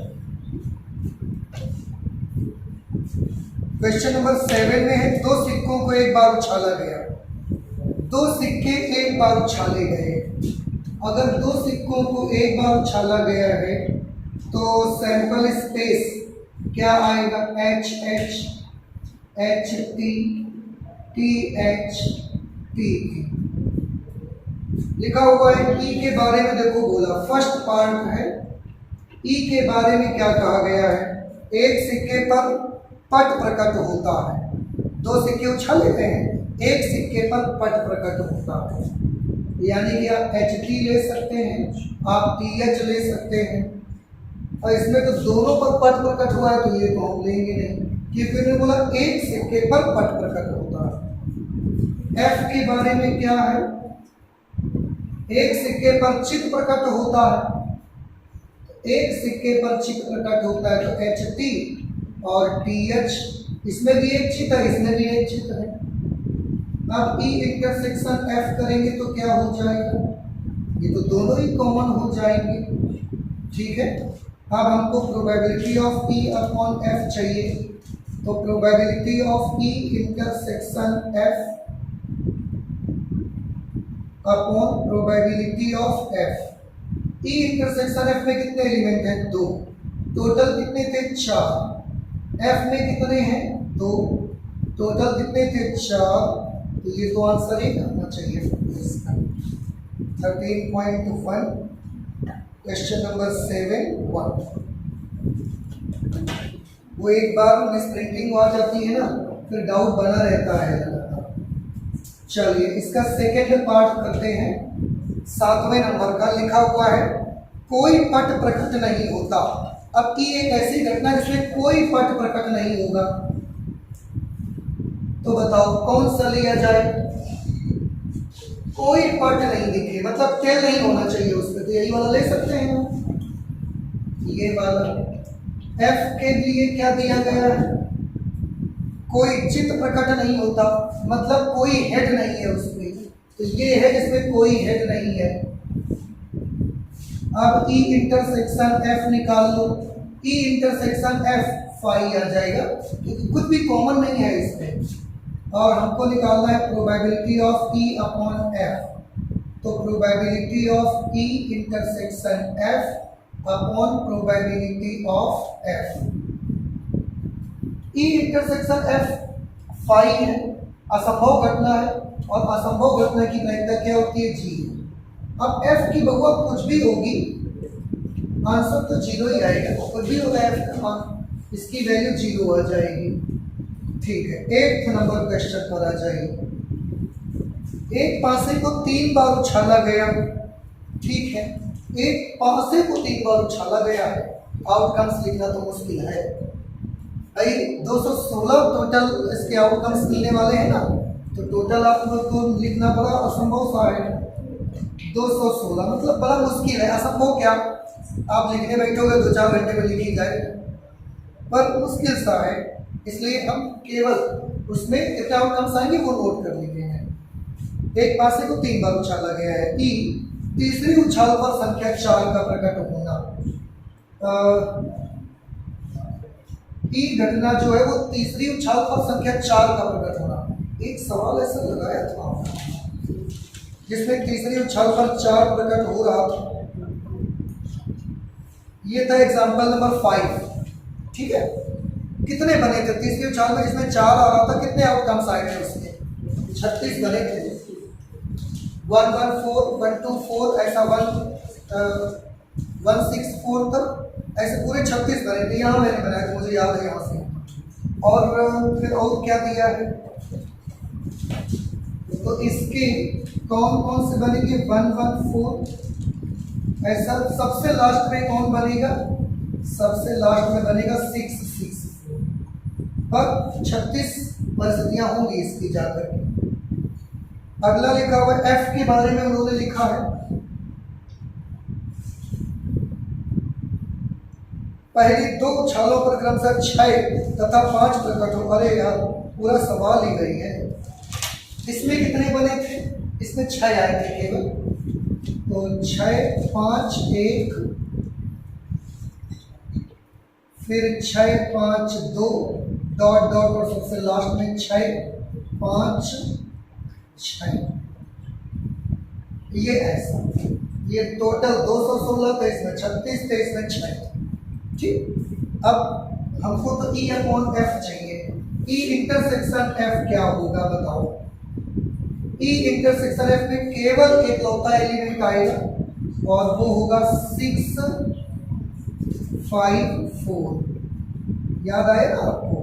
ये दोनों में यही केवल एलिमेंट कॉमन मिलेगा क्योंकि इसी के पीछे कौन है? 4 है। तो अब आप बड़ी इजीली सॉल्व कर सकते हैं।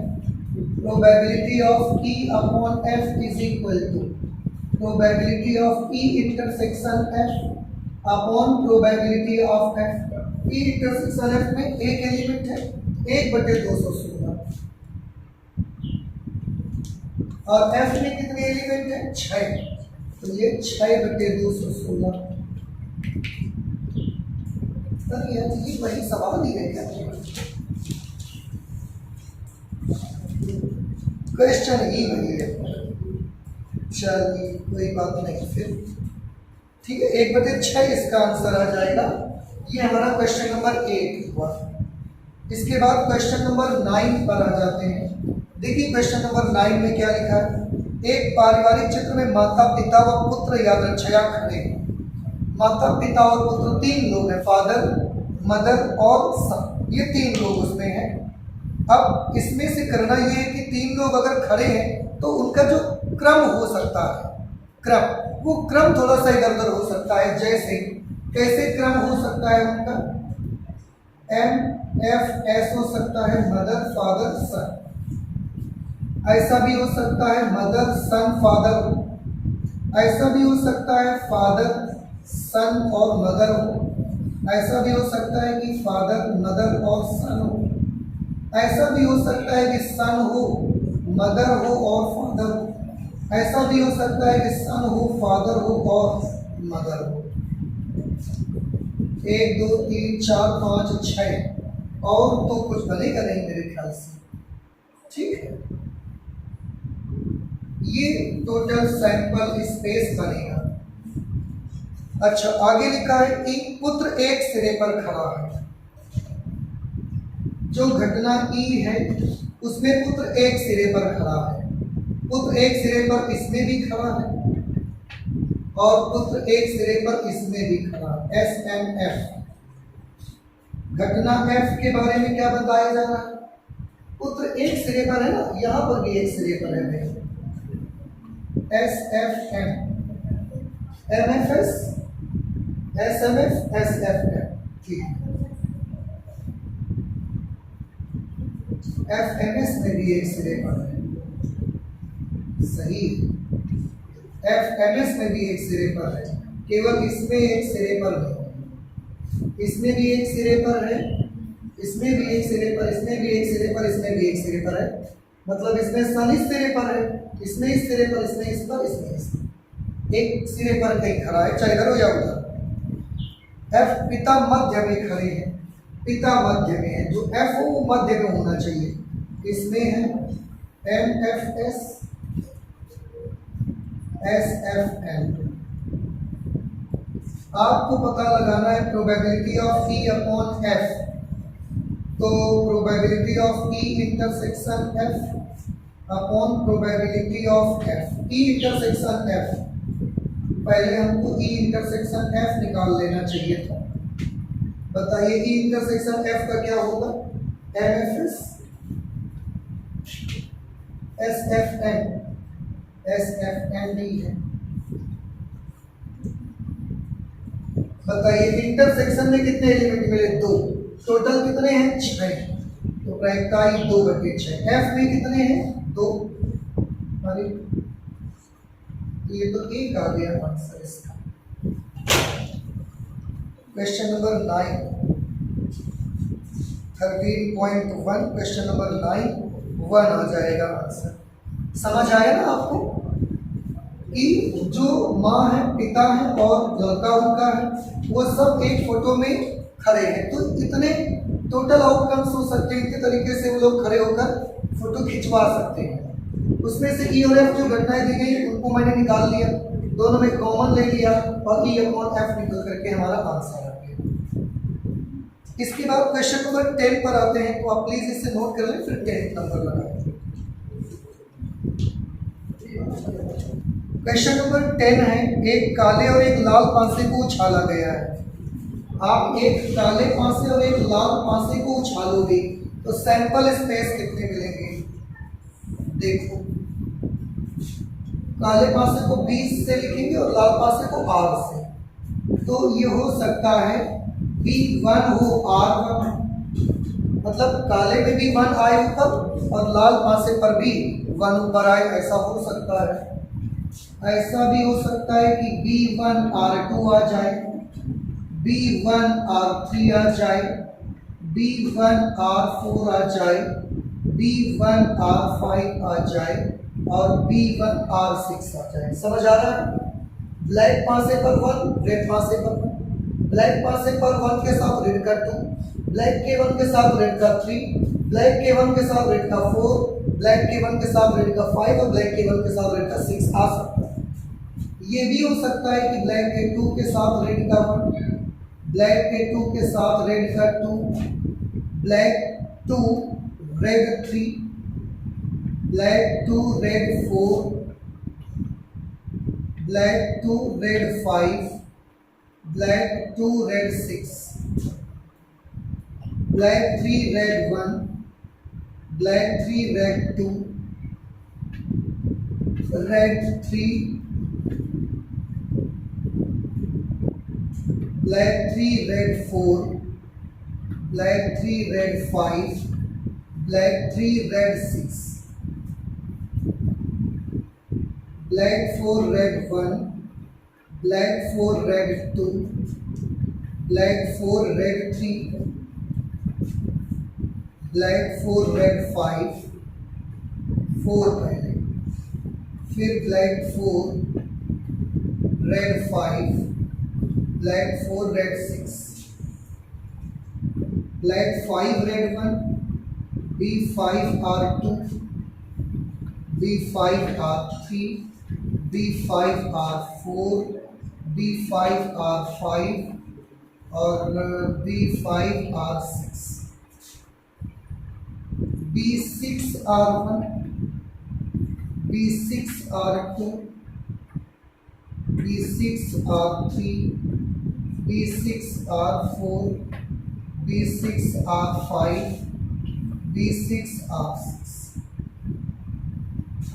एक ब्लैक पासा और एक रेड पासा अगर आप देखेंगे तो ये कंडीशन होगी। बेटा पीछे का दरवाजा पर खड़का लगा दो उसमें। अब करना क्या है,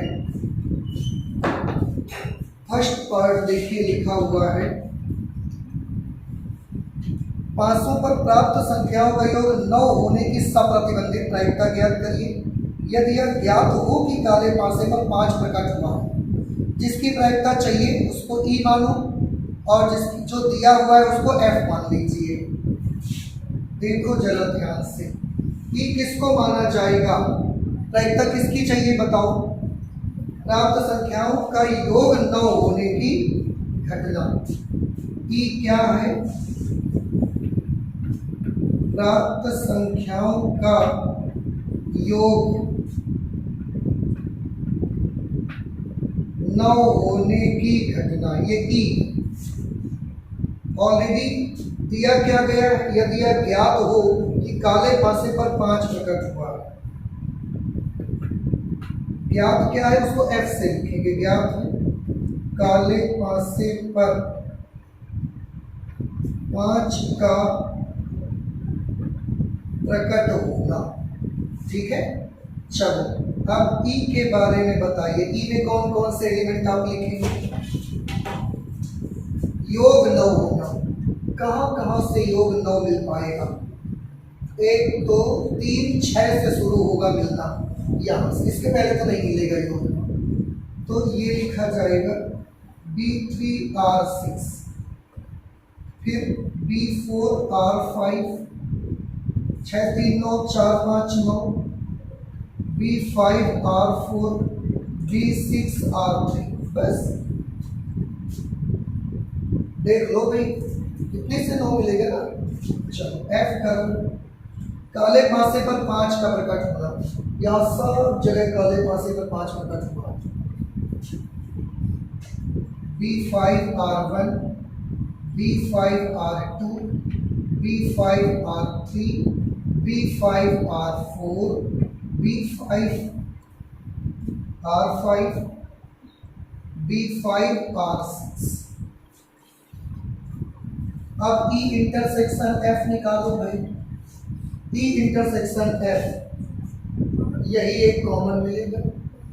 और भी काले पासे पर 5 प्रकट हुआ है, काले पासे पर 5, और तो कहीं नहीं आना चाहिए इंटरसेक्शन, तो यही वाला कॉमन मिलेगा B5R4, B5R4, और तो कोई कॉमन नहीं, क्योंकि और इसमें B के साथ कहीं और 5 है। ठीक है, तो probability of E upon F कैसे निकालेंगे, probability of E intersection F upon probability of F। E intersection F में कितने एलिमेंट आए हैं 1, और टोटल कितने एलिमेंट है 36, तो 1 अपॉन 36। F में कितने एलिमेंट है 6, टोटल है 36, तो 6 अपॉन 36। सॉल्व करेंगे, इसमें भी 36 से 36 कैंसिल हुआ, 1 अपॉन 6 आंसर आ जाएगा। बेटा 10th के ए पार्ट में मैं आपको बता दूं कि यहाँ पर ई में दिया है प्राप्त संख्या का योग 9 होने की घटना। जिस तरह से आपका क्वेश्चन दिया गया है उस तरह से आंसर बिल्कुल सही है। अगर आप आंसर मिलाना चाहते हैं तो यहाँ पर आपको करना पड़ेगा प्राप्त संख्या का योग 9 से अधिक होने की प्रायिकता, मतलब अधिक होने की घटना। अगर आप यहाँ पर प्राप्त संख्या का योग 9 से अधिक होने की घटना कर लेंगे, फिर आप आंसर से मैच करवा पाएंगे। फिलहाल जिस तरह से आंसर प्रिंट है बुक में, उस तरीके से यही जवाब आपका सही है। ठीक है, बी पार्ट कर लेते हैं। लिखा है 500 पर प्राप्त संख्याओं का योग 8 होने की सप्रतिबंधित प्रायिकता ज्ञात करिए। ई और एफ, अब ये मुझे बताओ ई किसको मानते हैं, इसकी प्रायिकता ज्ञात करनी होती है, तो किसकी प्रायिकता ज्ञात करनी है। लिखा है 500 पर प्राप्त संख्याओं का योग 8 होने की सप्रतिबंधित प्रायिकता ज्ञात करिए यदि यह ज्ञात हो कि लाल पासे पर प्रकट संख्या 4 से कम है। तो जिसकी ज्ञात करनी है उसको ई में लिखो और जो दिया है उसको एफ में लिखो। किसकी प्रायिकता ज्ञात करनी है, प्राप्त 500 पर प्राप्त संख्याओं का योगफल 8,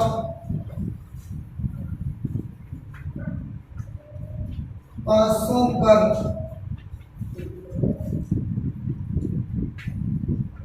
प्राप्त संख्याओं का योग 8 होने की घटना, ये ई है। और दिया क्या गया है, यदि अज्ञात हो कि लाल पासे पर प्रकट संख्या 4 से कम है, तो एफ के बारे में क्या लिखेंगे, एफ पर लिखेंगे लाल पासे पर, लाल पासे पर प्रकट संख्या 4 से कम है। अब इसके अकॉर्डिंग देखिए क्या जवाब बनेगा आपका। सबसे पहले ई में बताइए कौन कौन से एलिमेंट आएंगे। अब योग 8 वाले लेना है आपको। योग 8 वाले बनेंगे 2 6 पहले को बन जाएगा B2R6, फिर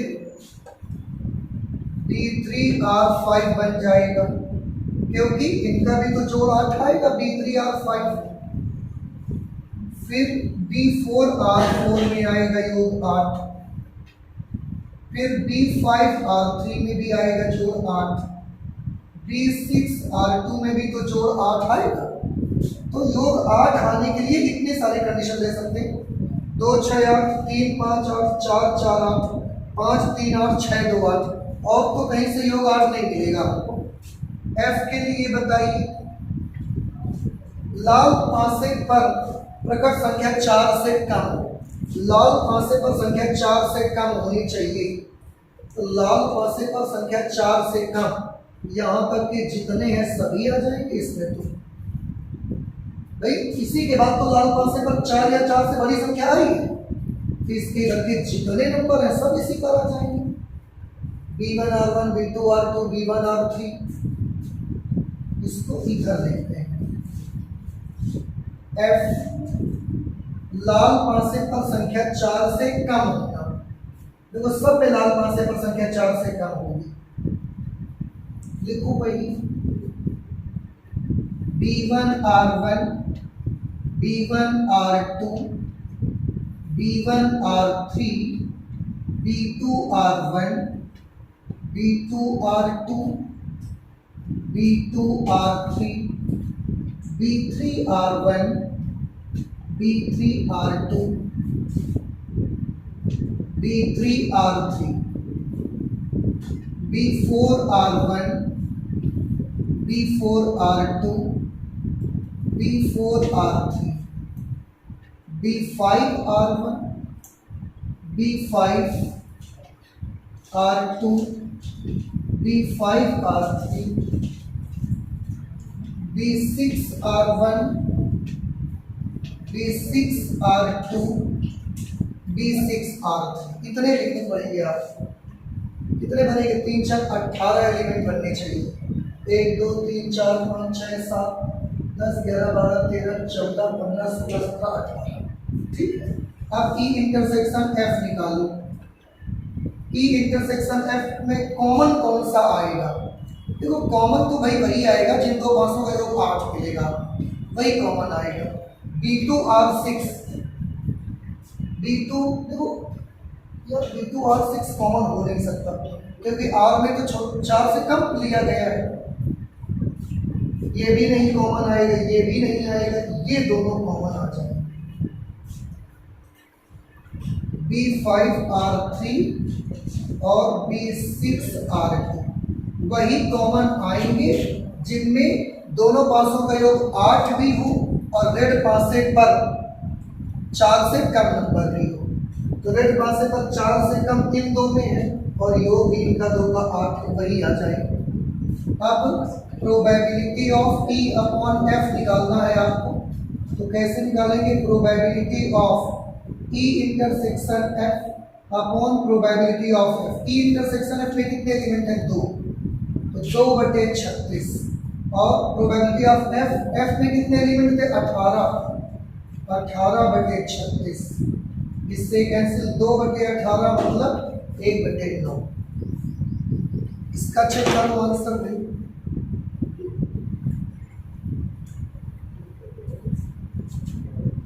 इसका सही है, क्यों, क्योंकि क्वेश्चन भी सही है। ठीक है, और इस वाले फर्स्ट पार्ट में थोड़ी स्प्रिंटिंग है, इसमें 9 से अधिक होने की घटना होना चाहिए और बुक में 9 होने की घटना लिखी है।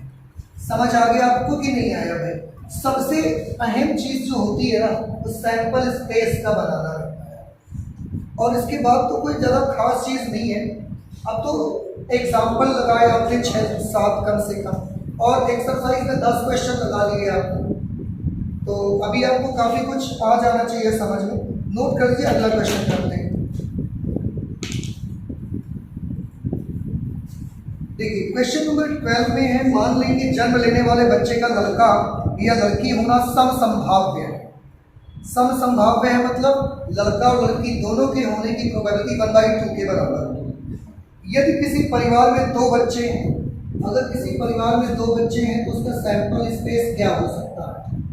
गर्ल गर्ल हो सकती है, गर्ल बॉय हो सकता है, और बॉय गर्ल हो सकता है, और बॉय बॉय भी हो सकता है अगर 2 बच्चे हैं। एक चीज़ और इसमें याद रखिएगा, ये जो 2 बच्चों की हमने एक सैंपल स्पेस बनाया है, इसमें ये भी आप याद रखें, जो पहला बच्चा होगा वो उम्र में बड़ा रहेगा। सिंपल सी चीज़ है, अगर आप घर में 2 भाई बहन हैं तो जो पहले जन्मा है उसकी उम्र ज़्यादा होगी, जो बाद में जन्मा है उसकी उम्र कम होगी। यदि किसी परिवार में 2 बच्चे तो दोनों बच्चों के लड़की होने की सब प्रतिबंधित प्रायिकता क्या है? यदि यह दिया गया है कि सबसे छोटा बच्चा लड़की है, न्यूनतम एक बच्चा लड़की है, एक एक काम करेंगे। सबसे पहले ई की वैल्यू कितनी, ई किसको मानेंगे ये बताओ, प्रायिकता किसकी चाहिए आपको? दोनों बच्चों के लड़की होने की सब प्रतिबंधित प्रायिकता क्या है? तो घटना ई किसको माना जाए? दोनों बच्चों के लड़की होने की घटना। दोनों बच्चों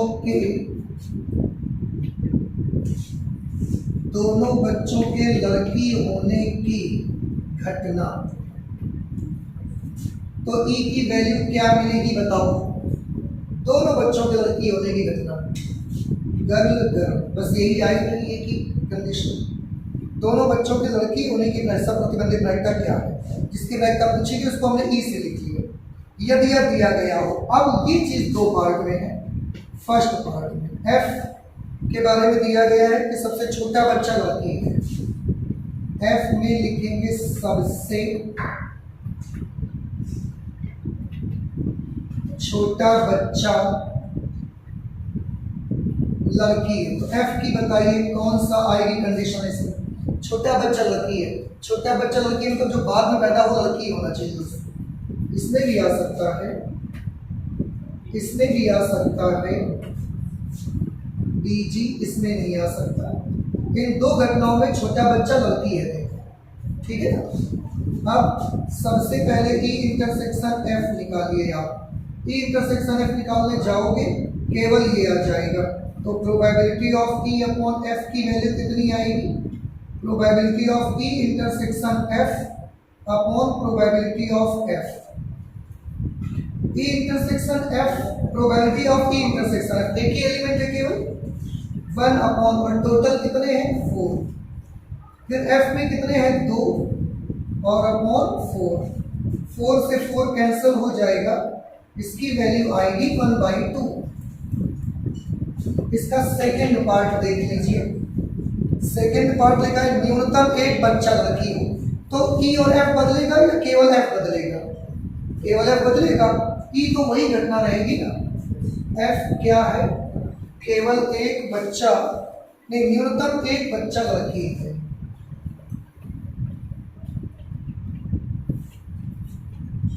न्यूनतम एक बच्चा लड़की है। देखो, जिस घटना की प्रायिकता ज्ञात करनी है वो चेंज नहीं की जा रही है, ज्ञात वाली बात चेंज करी जा रही है। तो ज्ञात वाली बात चेंज कर दी। अब न्यूनतम एक बच्चा लड़की है, मतलब कम से कम एक बच्चा लड़की होना चाहिए। अब इसमें भी एक बच्चा लड़की है कम से कम, इसमें भी एक बच्चा कम से कम लड़की है, इसमें भी एक बच्चा कम से कम लड़की है। ये नहीं ले सकते क्योंकि कम से कम एक बच्चा लड़की होना चाहिए था, वो वाले केवल आउटकम्स लेने थे, ये नहीं ले सकते। अब फिर से आप देखो ई इंटरसेक्शन एफ की वैल्यू कितनी आएगी?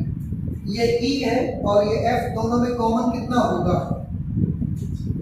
यही कॉमन आ जाएगा केवल, ई इंटरसेक्शन एफ। ठीक, अब आप फिर से probability of E upon F is equal to probability of E intersection F upon probability of F.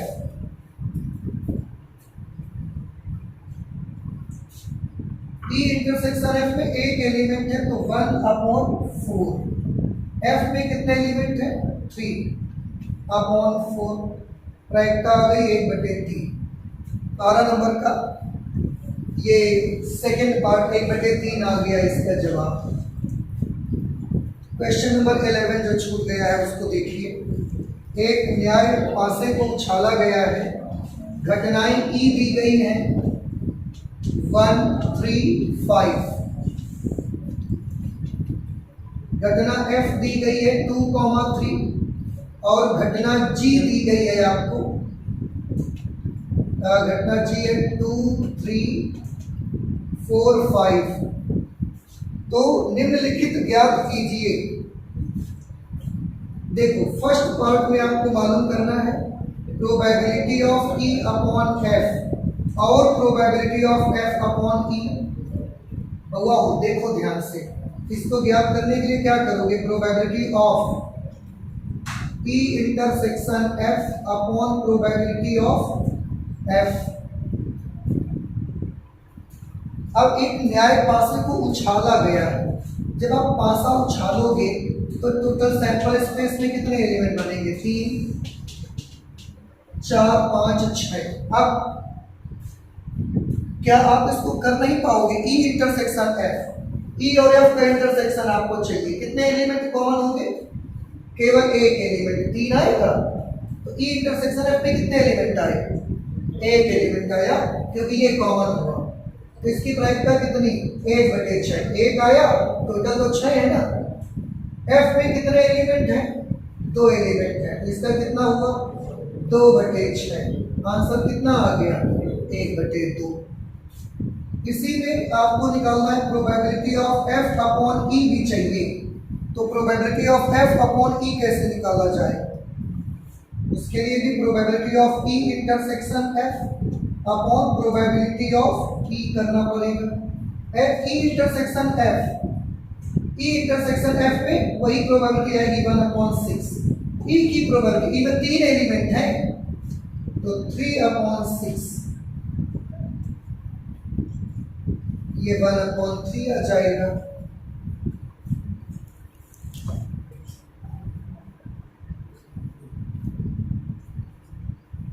ये क्वेश्चन नंबर 11 है, 1/2, 1/3, ठीक है।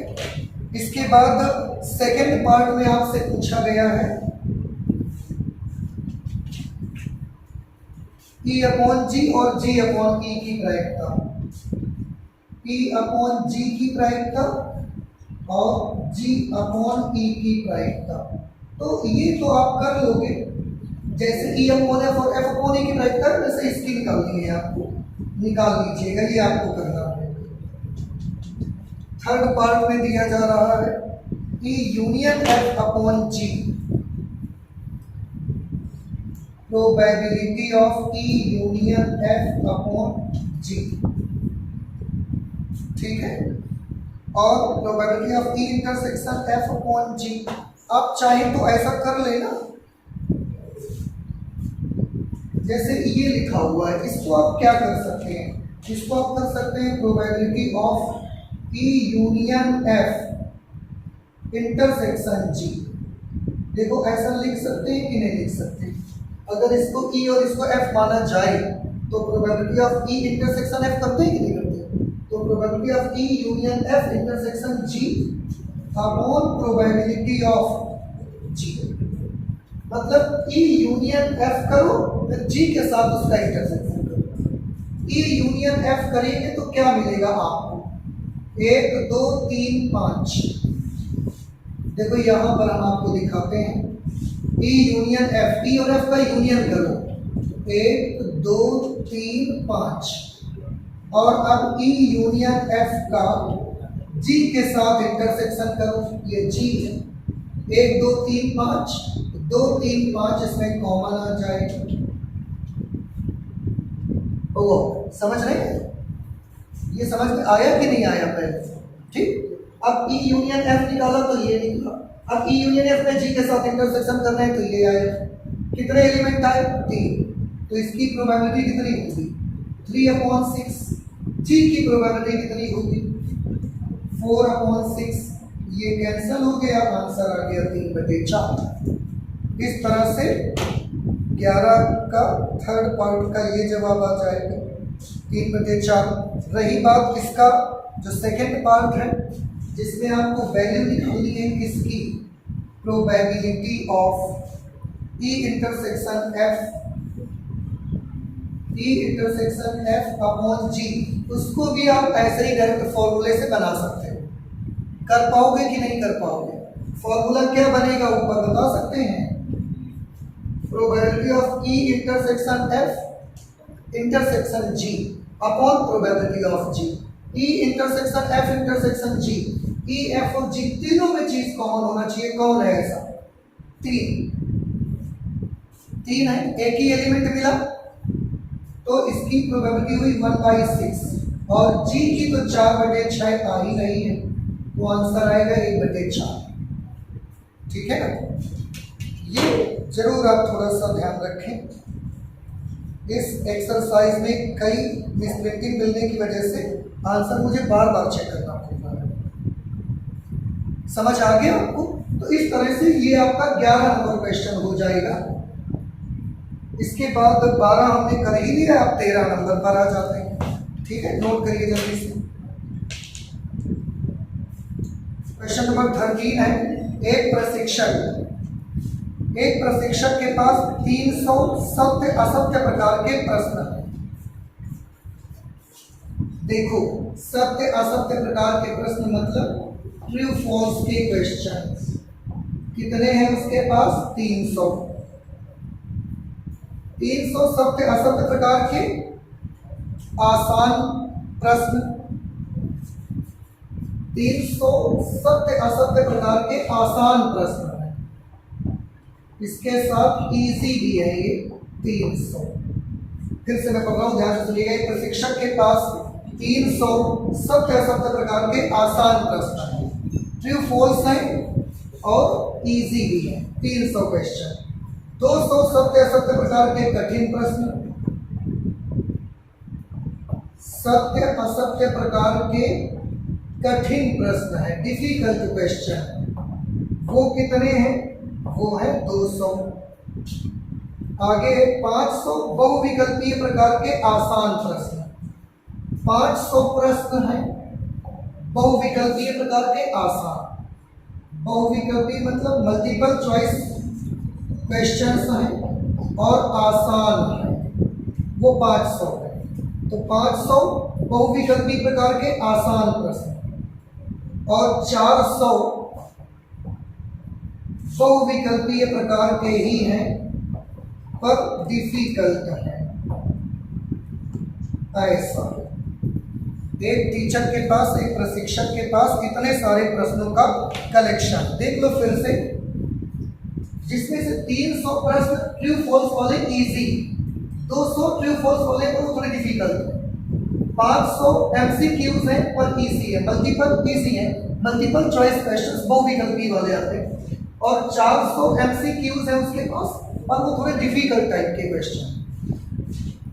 अब उसने बताया यदि प्रश्नों के संग्रह से एक प्रश्न यादृच्छया चुना जाए तो एक आसान प्रश्न की बहुविकल्पी होने की वैधता क्या होगी। देखिए, इस क्वेश्चन में भी मैं आपको बताऊं थोड़ा सा मिसप्रिंटिंग है। इस क्वेश्चन में एक्चुअली ये होना चाहिए कि यदि यह ज्ञात है कि चुना गया प्रश्न बहुविकल्पी है तो आसान होने की वैधता ज्ञात करिए। ज्ञात क्या करना है? आसान होने की वैधता। तो हमने ई मान लिया, आसान होने की घटना है। प्रश्नों के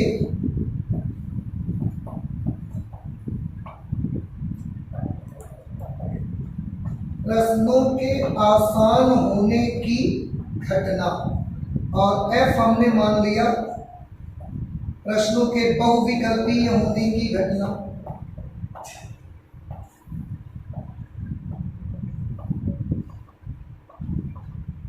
प्रश्नों के बहुविकल्पीय होने की घटना। भाई फिर से मैं पढ़ देता हूँ। क्या क्वेश्चन में बोला जा रहा है कि एक प्रश्न यादृच्छिक चुना जाता है, यदि वह प्रश्न बहुविकल्पीय है तो उसके आसान होने की प्रायिकता ज्ञात करो। इसलिए ई वाला आसान होने की घटना, और जो चीज ज्ञात है कि उसमें बहुविकल्पी है उसको हमने एफ ले लिया। अब हमको ज्ञात क्या करना है, हमको ज्ञात करना है probability of E upon F. Formula लगेगा probability of E intersection F upon probability of F. Total कितने क्वेश्चन है? 3 2 5 5 10 4 1400 टोटल प्रश्न है। 3 2 5 5 10 और 4 1400 टोटल 1400 क्वेश्चन है। अब यहाँ पर एक चीज और आप देख सकते हैं, यहाँ पर हम ई अलग से एफ अलग से नहीं निकाल सकते हैं, इसलिए उसका सिर्फ वाला नहीं बनाया मैंने, क्योंकि नहीं बन पाएगा। इसकी डायरेक्ट वैल्यू आपको सोचनी पड़ेगी। बताओ सोच करके, ई इंटरसेक्शन एफ का क्या मतलब? ई का क्या मतलब है कि प्रश्न आसान है, और एफ का मतलब क्या है कि प्रश्न बहुविकल्पी है। तो ई का मतलब आसान, एफ का मतलब बहुविकल्पी, तो ई इंटरसेक्शन एफ का मतलब क्या है? आसान बहुविकल्पी। आसान बहुविकल्पी कितने हैं हमारे पास? 500। आसान के साथ बहुविकल्पी 500, तो इनकी प्रायिकता कितनी हो जाएगी? 500/1400। नहीं समझ में आया? अच्छा, एफ के लिए क्या दिया है? बहुविकल्पी। बहुविकल्पी ये प्रश्न कितने हैं देखो, बहुविकल्पी टोटल है 900, 500 ये 400 ये, तो कुल बहुविकल्पी अगर केवल देखोगे भाई एफ में, तो केवल बहुविकल्पी होने की घटना है ना, तो आप बहुविकल्पी प्रश्नों की प्रायिकता चाहिए। बहुविकल्पी टोटल कितने हैं? तो टोटल है 500 400 900। बहुविकल्पी है टोटल 900, और कुल कितने हैं? 1400। 1400 से ये 1400 कैंसिल हो गए, आंसर आ जाएगा 5/9। और अब आप देखिए यही आंसर आ रहा है, ठीक है, 5/9। तो इस क्वेश्चन को भी सुधार लीजिए आप अपना, कि अगर ये ज्ञात है कि प्रश्न बहुविकल्पी है तो उसके आसान होने की प्रायिकता क्या होगी, ये इसमें होना चाहिए।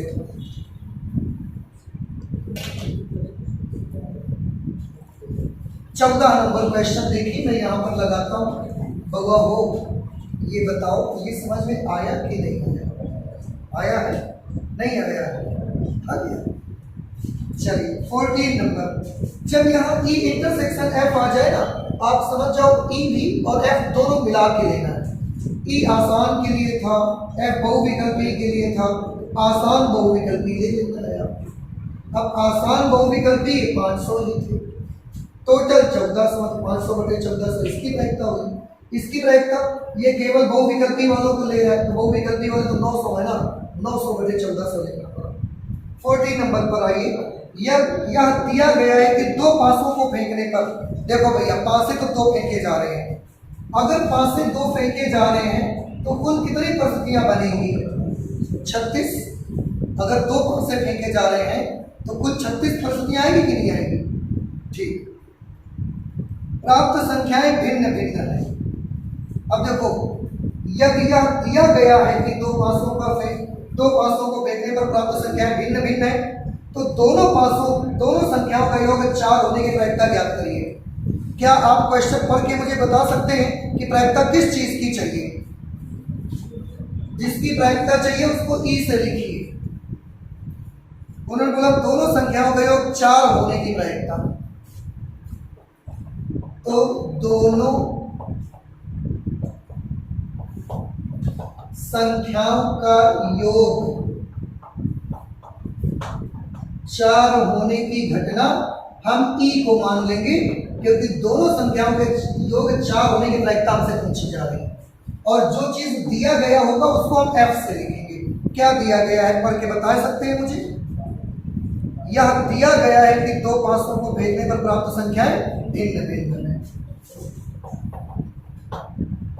दोनों पासों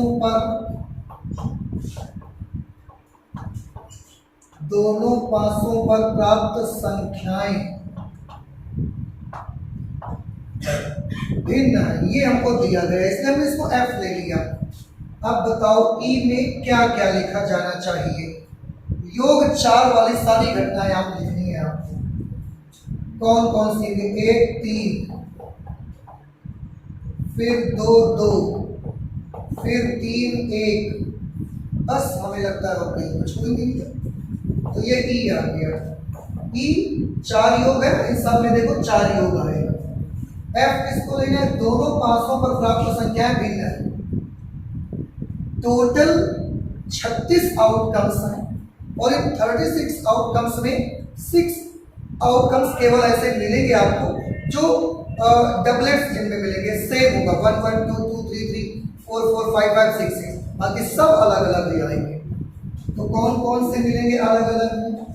1 2 1 3 1 4 1 5 1 6 2 1 2 3, क्योंकि 2 2 वाला तो एक जैसा हो जाएगा ना, वो नहीं ले सकते। 2 4 2 5 2 6 3 1 3 2 3 4 3 5 3 6 4 1 4 2 4 3 4 4 नहीं 4 5 4 6 अलग अलग एलिमेंट लेंगे। दोनों पासों पर प्राप्त संख्या भिन्न भिन्न होनी चाहिए। 5 1 5 2 5 3 5 4 5 6, फिर इसके बाद 6 1 6 2 6 3 6 4 6 5, ये बहुआ आ जाएगा इसमें। ठीक है बेटा, ये एफ आ गया। सभी पासों पर देखिए हर एक जो एलिमेंट्री का सभी अलग अलग डिफरेंट नंबर आए हुए हैं। अब हमको ई इंटरसेक्शन एफ चाहिए। बताइए ई इंटरसेक्शन एफ में कौन कौन से आएंगे? 1 3 3 1 बन जाएगा। 1 3 3 1, यही कॉमन होगा क्योंकि 2 2 तो कॉमन हो नहीं सकता, ये डबलेट है जो कि इसमें आया नहीं। अब probability of E upon F की वैल्यू होगी probability of E intersection F upon probability of F. E intersection F में कितने एलिमेंट्स हैं? 2, तो इसकी प्रायिकता कितनी होगी बताओ? 2/36। एफ में कितने एलिमेंट हैं? 6 छोड़ दो 30, तो पूरे पूरे होंगे इसमें। तो 30/36, इससे ये कैंसिल हो गया, 1/15 इसका आंसर बन जाएगा। ठीक है ना? तो क्वेश्चन अगर मिसप्रिंट नहीं होता है तो प्रॉब्लम नहीं आती है, पर इसमें कुछ क्वेश्चंस ऐसे मिले जो मिसप्रिंट रहे सेट एक्सरसाइज में, तो थोड़ा सा प्रॉब्लम हुआ है। फिलहाल आई होप कि ये चीज़ आपको समझ में आ गई है, तो नोट कर लीजिए। 15 16 17 3 बचे, उनको लगाते हैं। इनमें 2 क्वेश्चन तो ऑलरेडी बहुविकल्पी ही है। ठीक है, नोट करिए। क्वेश्चन नंबर 15 देखिए। एक पासे को फेंकने के परीक्षण पर विचार कीजिए। पासे को फेंकने के परीक्षण पर विचार कीजिए। चलो भाई कर रहे हैं। यदि पासे पर प्रकट संख्या 3 का गुणज है तो पासे को फिर से फेंको। हे भगवान, अगर पासे पर प्रकट संख्या 3 का गुणज है तो पासे को फिर से फेंकें, और यदि कोई अन्य संख्या प्रकट हो तो सिक्के को उछाल दें। चलिए, क्या सबसे पहले फेंकना है? पासा। पासे को फेंकोगे 1 2 3 4 5 6 में से ही कुछ आ सकता है। अब उन्होंने बोला यदि पासे पर प्रकट संख्या 3 का गुणज है तो पासे को फिर से फेंको। 3 का गुणज है मतलब 3 हो तो भी और 6 हो तो भी। अगर 3 आ जाए तो भी पासा फेंको, 6 आ जाए तो भी पासा फेंको। अगर पासा फेंकोगे तो क्या मिलेगा इसमें? 1 2 3 4 5 6, और 6 आ जाएगा तो भी आपको पासा फेंकना पड़ेगा। उसमें भी आ सकता है 1 2 3 4 5 6। और अगर अन्य कोई संख्या प्रकट हो तो सिक्के को उछाल दें। अन्य कोई संख्या प्रकट हो तो सिक्का उछाल दें। इसका मतलब 1 प्रकट हो तो सिक्का उछाल दीजिए। सिक्का उछालोगे तो हेड या टेल आएगा। 2 आएगा तो भी हेड टेल। 4 पे भी हेड टेल, 5 पे भी हेड टेल, ये हो सकता है। समझ आया कि नहीं आया? कि एक सिक्का, एक पहले पासा हमने उछाला, अगर उसमें 3 या 3 का गुना जाएगा तो हम फिर पासा उछालेंगे, लेकिन अगर अन्य कोई संख्या जैसे 1 2 4 5 में आएगी तो हम सिक्का उछालेंगे और सिक्के में हेड या टेल में से ही कुछ आ सकता है। तो अब यहां से हम इसका सैंपल स्पेस बना सकते हैं। क्या सैंपल स्पेस बनेगा? देखो 1h 1t, 1h 1t, 2h 2t, 4h 4t, 5h 5t, 1h 1t, 2h 2t, 4h 4t, 5h 5t। अब ये 3 वाले बनाओ, इसके क्या बनेंगे? 3 1, 3 2, 3 3, 3 4, 3 5, 3 6।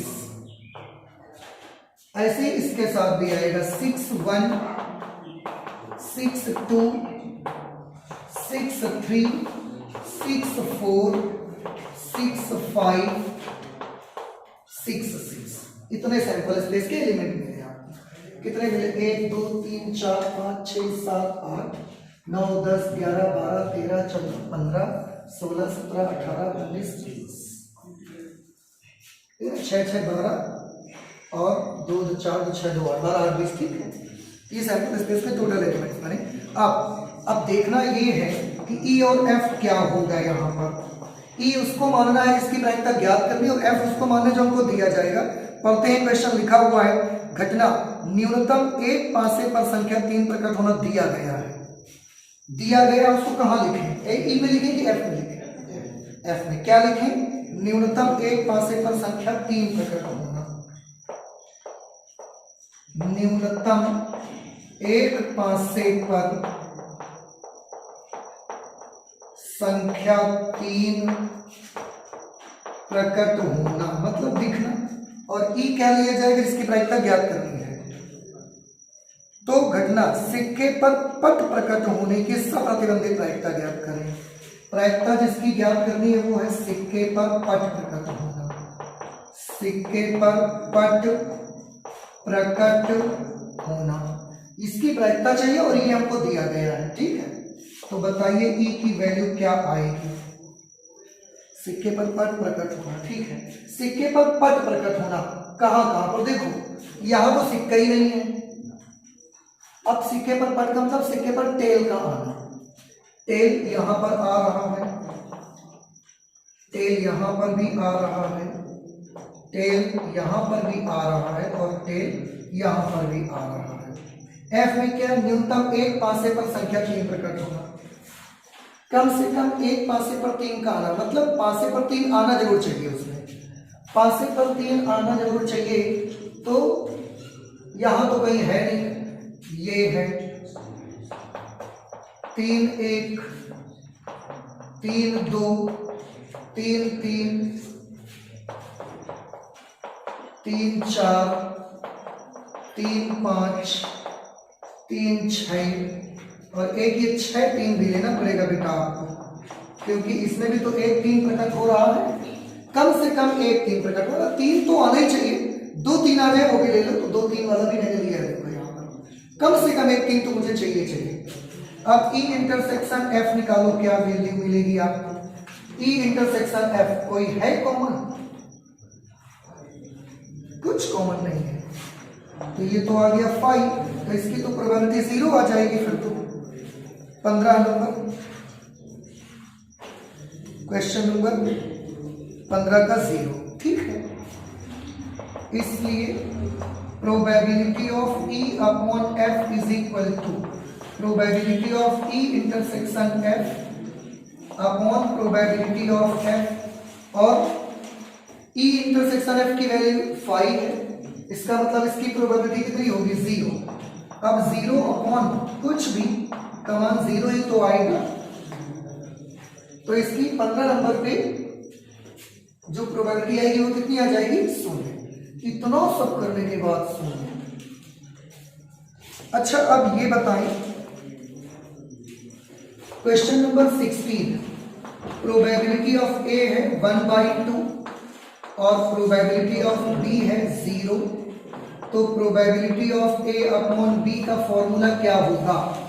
Probability of A intersection B upon probability of B. थोड़ा ध्यान से देखिएगा बेटा, जब प्रोबेबिलिटी ऑफ बी का मान 0 दिया गया है तो ऊपर कुछ भी आएगा, अपॉन में जब 0 रहेगा तो ये अपरिभाषित हो जाएगा ना, ये तो नॉट डिफाइंड आ जाएगा, अपरिभाषित। देखो ऑप्शन में क्या है, हाँ ठीक है, परिभाषित नहीं है, सी पार्ट सही जवाब होगा। समझ पाई कि नहीं समझ पाई भैया?